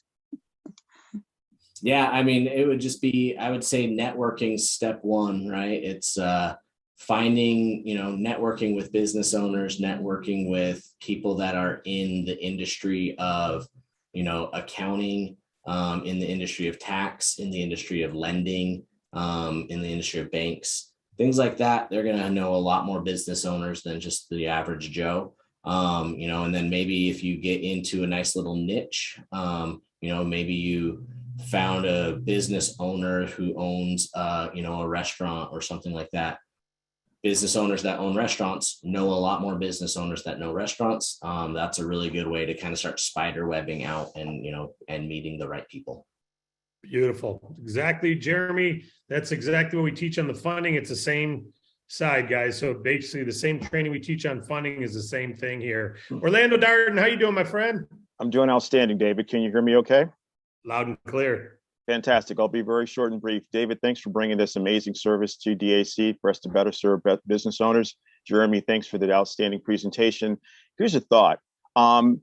As a tool, hopefully in the near future, some of our business owners can read information and get it and be engaged to want to learn more. There's some that are better with auditorial visual materials. So my thought is if we might add at some point a 3 to 5 minute video that would highlight not only the partnership between Bank Breezy and ERC Pros, and just the highlights of the advantages and the call to action at the end. Contact the agent who sent you, the independent agent who sent you for more information. If we might be able to add that. I mean, again, there's some business owners, some of us just need to see something and hear it as opposed to reading it to understand it better. So I was thinking if we might be able to add that as a near-term tool to the website. I think it's a great idea. I think it's a fabulous idea. Thank you. Thank you. I know the small 1 minute commercial funding where it's just me talking in my living room has had a lot of success getting clients. So I think you're Absolutely. right. So it's on it is on a short, a 30-second, 60-second, and 3-minute video written down on the to-do list. So yes, absolutely. Fantastic. Thanks so much. Great presentation, great information. Thank you. Thank you, Orlando. Gary Wirtz. Be Gary, then Jamar. Yes, I was calling to ask if there a max number of employees that a corporate business can do to apply. It's 500, right, Jeremy? 500 in 2019. Yeah, so the qualifier is from 2019, and it's full-time employees on average for 2019. So if you took all of your payrolls and you took the average full-time employee headcount over 30 hours, what's that number? If it's over 100, then they no longer can qualify for the 2020 credits. If it's over 500, then they can't qualify for the 2021 credits. All right, thank you. Yep. All right. And by the way, Jeremy, with that average full-time, if I had 1,500 employees, but they're all working 10 hours, I'm under the 500 average full-time, right? Yep. Yeah. okay. So they would, you would look at, so what they do, they look at a payroll date, right? So if December 5th was a pay date and you had 1,200 employees on there, how many of them were over 30 hours? So if there was 12, well, then the number is 12 for that pay date. And so it doesn't matter that the other, 1,100 some odd people were part-time, because the average is 12 full-time employees. And so they would do that for each date range. And then off of 26 date ranges, right? If it's every other week, what was your number? Okay. We'll get there. So if I had 15,000 part-timers and only one full-timer, we're never above the 500. You're going to get a big credit. Yep, okay, cool. I thought you aggregated them and came up with an average. No, of so the 30 PPP hours. loan, the PPP loan did a full-time equivalent, and there's Right. a calculation for that. This is different than that. So Yeah. we did a credit a week ago that the business had, it was close to $15 million of a credit. And they didn't even qualify for all 6 quarters, but they had so many part-time employees that it just kept racking up. So Love it. All right, Jamar, how you doing, my friend? Good morning, everybody. David, Jeremy, fantastic presentation. Excellent questions. I think the Q&A portion is probably one of the most valuable portions of this because there's so many little intricacies to it. My question revolves around just the opportunity. We talk about timing when it comes to opportunities. I've known about this ERC tax credit for some 15 months now, but being patient, I wanted to make sure that I was partnering with someone that I could trust. And David Allen Capital is obviously the place to be.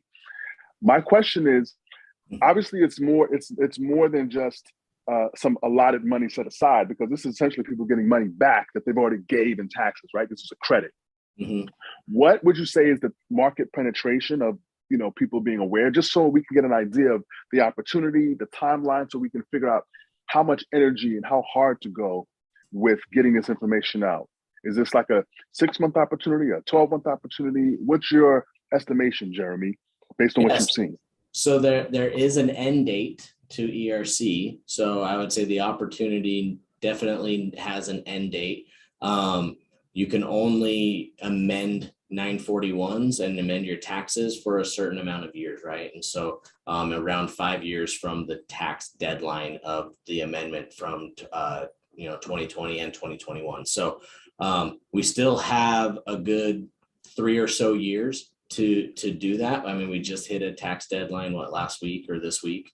And so we have time, but at the same time, the more time goes on, the more educated folks get, right? If you would have had this conversation, 10 months ago, it would have been a whole different conversation, because there would have been 1,000 more questions, because people are like, I've never even heard of this. What are you talking about, right? Like, the fact that you've heard about it for 15 months is impressive, because most businesses, are pretty new to learning about this. Now, I'm probably a little bit, of a bad example now, because this is all I do, and eat, drink, and sleep it and dream about it.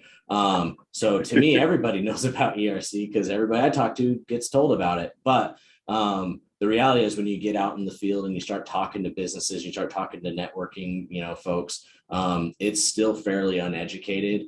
And there's a lot of businesses to still go after. I think the next 18 months is really like the biggest push. I think we'll have kind of like a little arc there where everything will kind of get bigger for the next 9 months. Then it'll start kind of trickling back down to where we're at today. And then it'll kind of just fade into existence. Got it. And Jeremy, great question, Jamar. And I want to follow up. I heard someone say, it was through some other information I was reading, that as of today, still 85% of the eligible businesses have not even applied yet. Do you know if there's any truth to that forecast or ballpark? Yeah, I believe it, just like talking to folks. But I don't have anything that, 70% of all stats are made up at the time of the stat, right? So, who knows? But just from my experience, there's so much opportunity out there. It's crazy. Yeah. And then my last quick question. This is a fun question. So, Jeremy, I'm an artist and a professional keynote speaker. Growing up, I used to draw a lot of sneakers. I noticed there is a Jordan over your head on the wall. I would love to maybe get a snapshot of that, maybe in the DAC group, to see what it all means. But to me, when I see the Jordan shoe, I think $1 billion brand, I think excellence, I think greatness. What do you think is the potential? People really focus on this for the next 12 to 18 months. How many new millionaires can ERC Pro create with just this niche alone, in your estimation? Yeah, good question. To answer your question with a shoe reference, in 1988, Michael Jordan was signed with Nike. He was ready to have his third shoe get released. His first shoe was the best shoe ever sold by Nike ever. The second shoe, the Air Jordan 2, was a complete drop and failure. And Jordan was thinking about switching teams, right? He was like, this isn't going to work. Maybe I'll go to Converse. Maybe I'll go to someone else. Tinker Hatfield is a designer from Nike who got introduced to shoes after winning like a internal competition of Nike. He was like an architect before. He designed the Air Max 1 as just kind of like I think it would be fun to have a shoe I can run and also go to work in.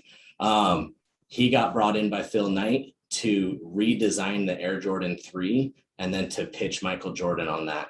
So this drawing behind me is the Air Jordan 3, Tinker Hatfield's original drawing.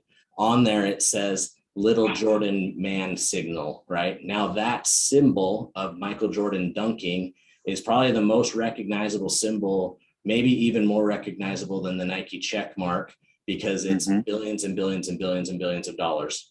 All of that came from putting the right person in the right place at the right time and then presenting it the right way. And now this little Jumpman sign that was just a drawing on a paper back in 1988 is what it is today. So I would say partnering with the right group, making sure you're, on the right bus, going the right direction, and at the right time. And here you go.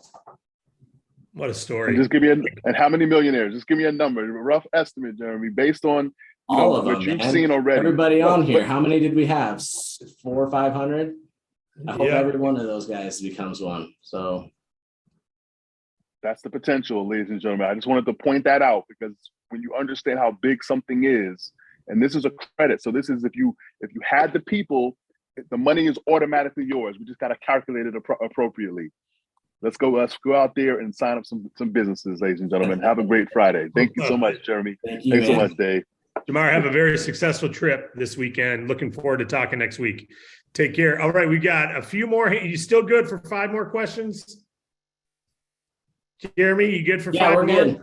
Okay, good. I've got a hard close in 8 minutes. I'm on another Zoom, so we are doing it. We're going to go rattle quick here. I won't say a word unless I'm asked. We're going to go owner, then Teresa, and then Atlantis. So owner, go ahead, whoever that is.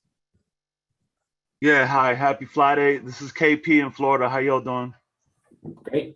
Fabulous, buddy. Great. Thanks for the presentation. 2 quick questions. The first one is, what's the minimum these businesses can have in terms of employees to qualify?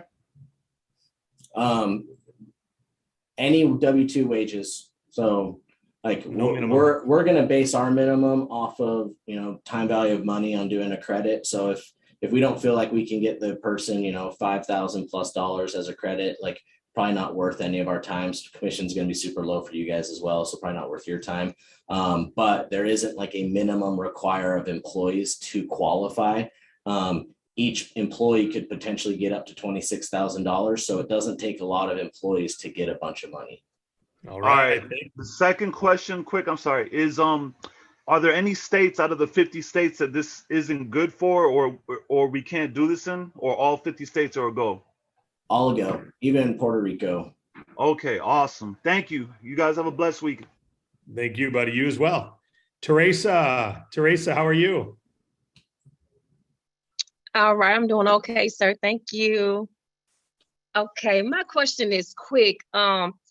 With the process of our clients going through the portal, inputting their own information, is there going to be like a dummy link for us just to allow us to go through it so we can see like what questions are being asked from them? So in case if they have a question, they don't always have to consult you all, and we can be like, okay, this is what that question means or what it is.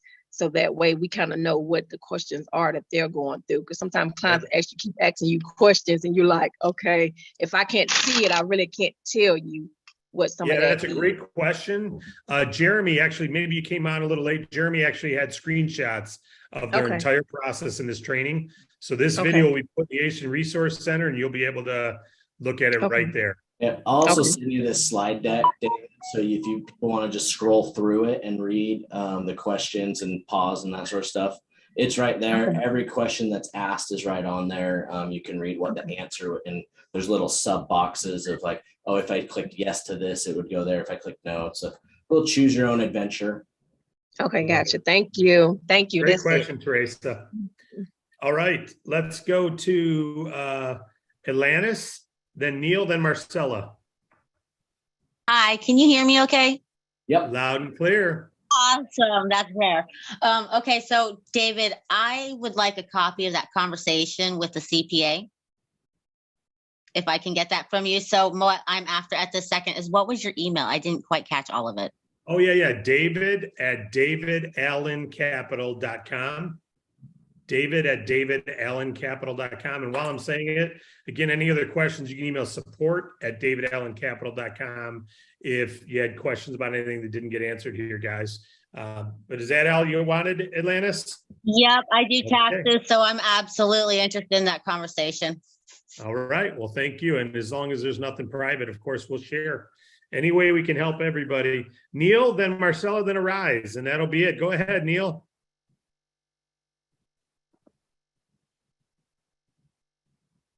Neil, if you want to unmute yourself. Hey guys, how you doing? Sorry about that.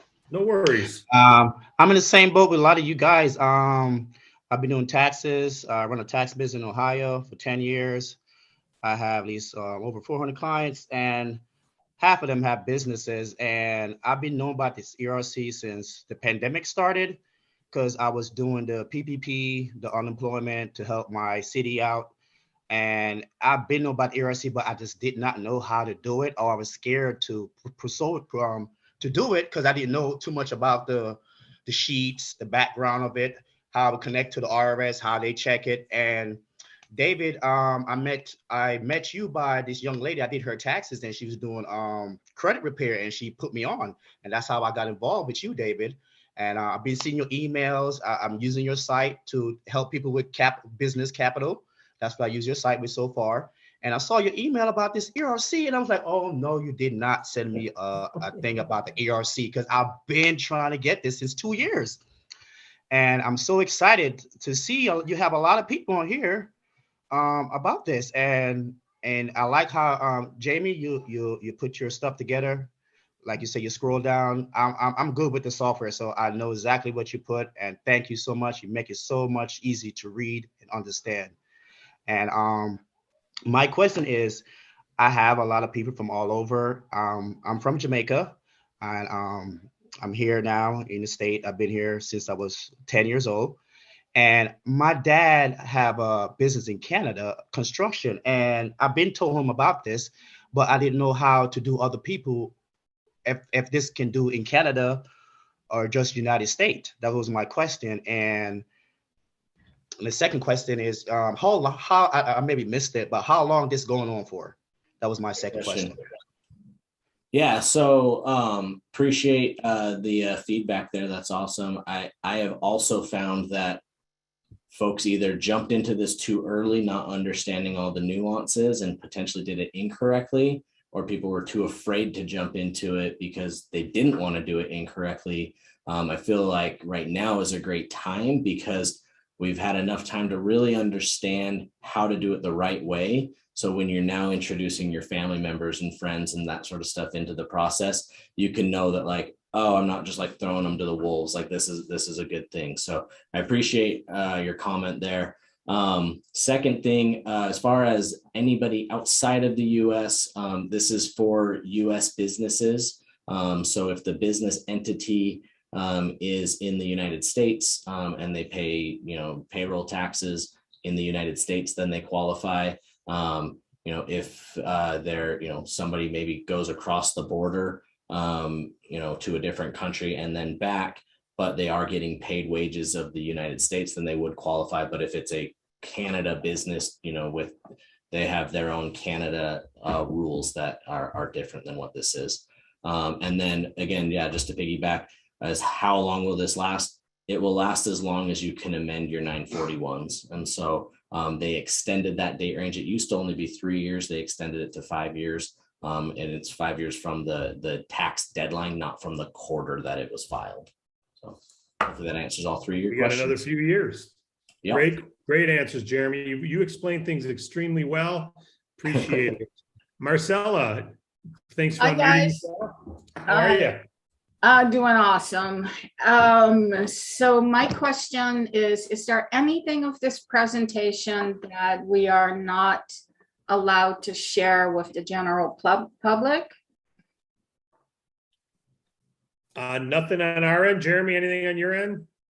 No, not that I know of. So Okay, perfect. The only thing I'd say, Marcella, is the presentation starts out talking about compensation. Yes. So if you're sharing it with a client, obviously they're going to see what you're earning, what we're, how that's shared, so just know that. Okay, so one of my suggestions, and maybe you guys can help with this, is setting up an ERC workshop in your area and have business owners come together, do a on-screen presentation, have them bring their computers, and then have them literally go through the question process as you're doing the workshop. Brilliant. Love Brilliant. We did, I'll say this, Jeremy, real quick. We did that on funding. We've done that for chambers of commerce, courses on revenue-based funding versus bank loans, and when you should go bank loans versus revenue-based, and if you're going revenue-based, why us? I think it's brilliant to come up with a slide deck. We can do it, record it, share it, make it live. So just like we're doing events for recruiting agents, we can do events for recruiting clients. I think it's brilliant. And then you ever done that, Jeremy? Especially if you can connect with your Chamber of Commerce, because then you already have the trust from them. They have the trust from the business community. Amen. Brilliant. Yeah, I am open to, having a mini version of this, at any time, pending, the turnout is, big enough to require something like that. Like, hopefully you guys have enough information that you can be doing that yourself. But I also understand at some point it's like, hey, I've got 50 people that are all going to meet here.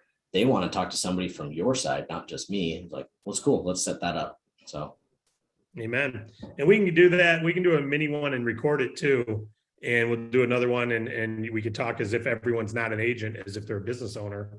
Yep. And do the same thing you just did. Take a couple questions and record it and save it and share it. I love it. Arise, you're our last question of the day. You're unmuted, so go right ahead. Thank you, David and Jeremy, for a great presentation. Awesome. I am excited about this. Been hearing about it, but now I get to do it through you guys. It's amazing. Question, and I might have missed it. What's the time frame of people getting their funds and we getting paid? Is it a long period of time, short period of time? If they've got everything in and done, what's the turnaround time? Yeah, so on that, we're 100%, waiting on the IRS. So IRS is, from what I can tell, hired a bunch more people to process these orders, or these 941Xs. And so we're seeing returns much quicker than we were used to. About a year ago, the returns were, 9 months, 10 months, 11 months to get your credit. We're seeing them, especially some of the, sub $300,000 credits, we're seeing in 3 months, 5 months, things like that. And so we do have that pay upfront option where we give them a little bit of a discount. That's there because a lot of these clients, they're entrepreneurs. They try to do the hustle thing anyway. They're going to say, hey, is this price negotiable? We've already set the negotiation. So that way it's like, it is. But if we're going to give you a discount, you're going to give us something in return, which is pay up front. So now we can have the cash flow to do, additional business operations here. And also we can pay you guys a lot quicker as well. So if they pay up front, they're getting their money faster, or they wouldn't get their money faster. You would get paid faster. If they pay up front, their fee goes down from 20% to 18%.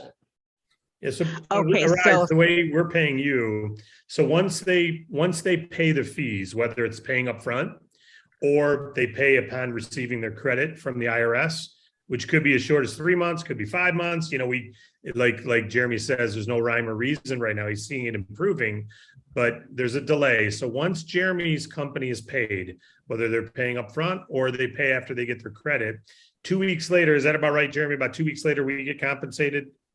Yeah, so I'll explain that timeline. It's one of the things I actually didn't touch on in my presentation. So we have an API with the IRS. So every file that we sent over to the IRS will have a case number.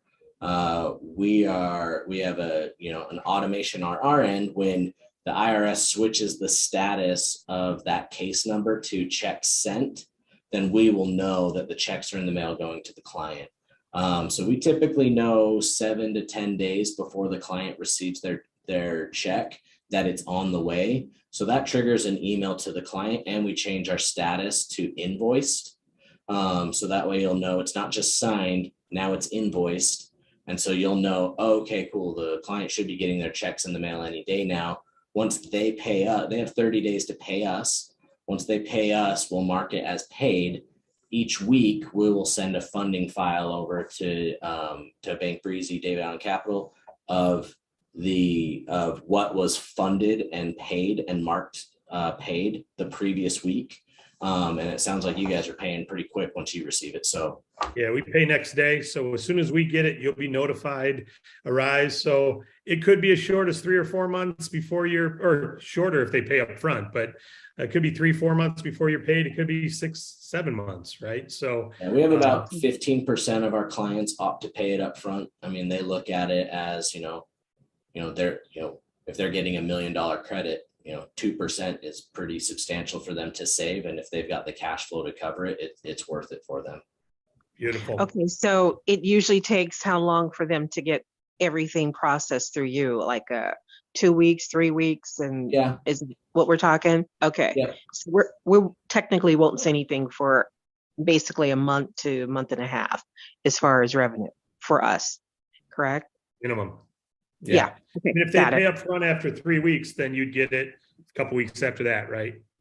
Okay. Yeah, Still, right. still So it's not an instant, it's not an immediate funding thing. It's an immediate free money thing for them, but they don't get it for a while. Yeah. Got it. So we're going to have a little wait on it. Okay. Got it. Absolutely. Okay. Yeah. Good to We're get the used ball on our rolling. business funding, Jeremy. And sorry to step on your toes. I literally have a meeting at 2:05 that I've already pushed back, and I can't push it any further. So I've got to end this in the next 60 seconds. So sorry, Arise, for rushing you along. Jeremy, you've been fabulous. Our agents are we pay every day. If someone gets funding today, business funding, we pay tomorrow. So it's that quick. It's really sweet, right? But obviously we're dealing with the IRS, and we appreciate all you guys do. This has been a great presentation and training. Thank you for taking the time. I know we're going to be visiting a lot, you and I, fine-tuning systems, fine-tuning status updates, things like that. Your system's already great, but as far as how we interact, yeah, for sure, with all our sub-agents and stuff. So is there anything else you want to say in your final minute here? No, I just appreciate everybody for hopping on. It was a great turnout, and excited to see where this can go. Amen. Thank you, Jeremy. And for everyone else who's on, I echo what Jeremy said. Thank you. This is the first of many presentations we're going to do like this. And I think I'm going to go through and watch it again and again. There's some great information I've gleaned from this. I hope you have as well. And get your team to watch this. This is now streaming on YouTube. It'll be live here as soon as YouTube posts it, probably within the next half hour. So your team can go watch it. We'll send a replacement email to everybody. Jeremy, thank you, buddy. Appreciate you. It's going to have a lot of fun. We're going to support a lot of businesses. Thanks, everybody. Have a great day. Have a great weekend. We'll see you.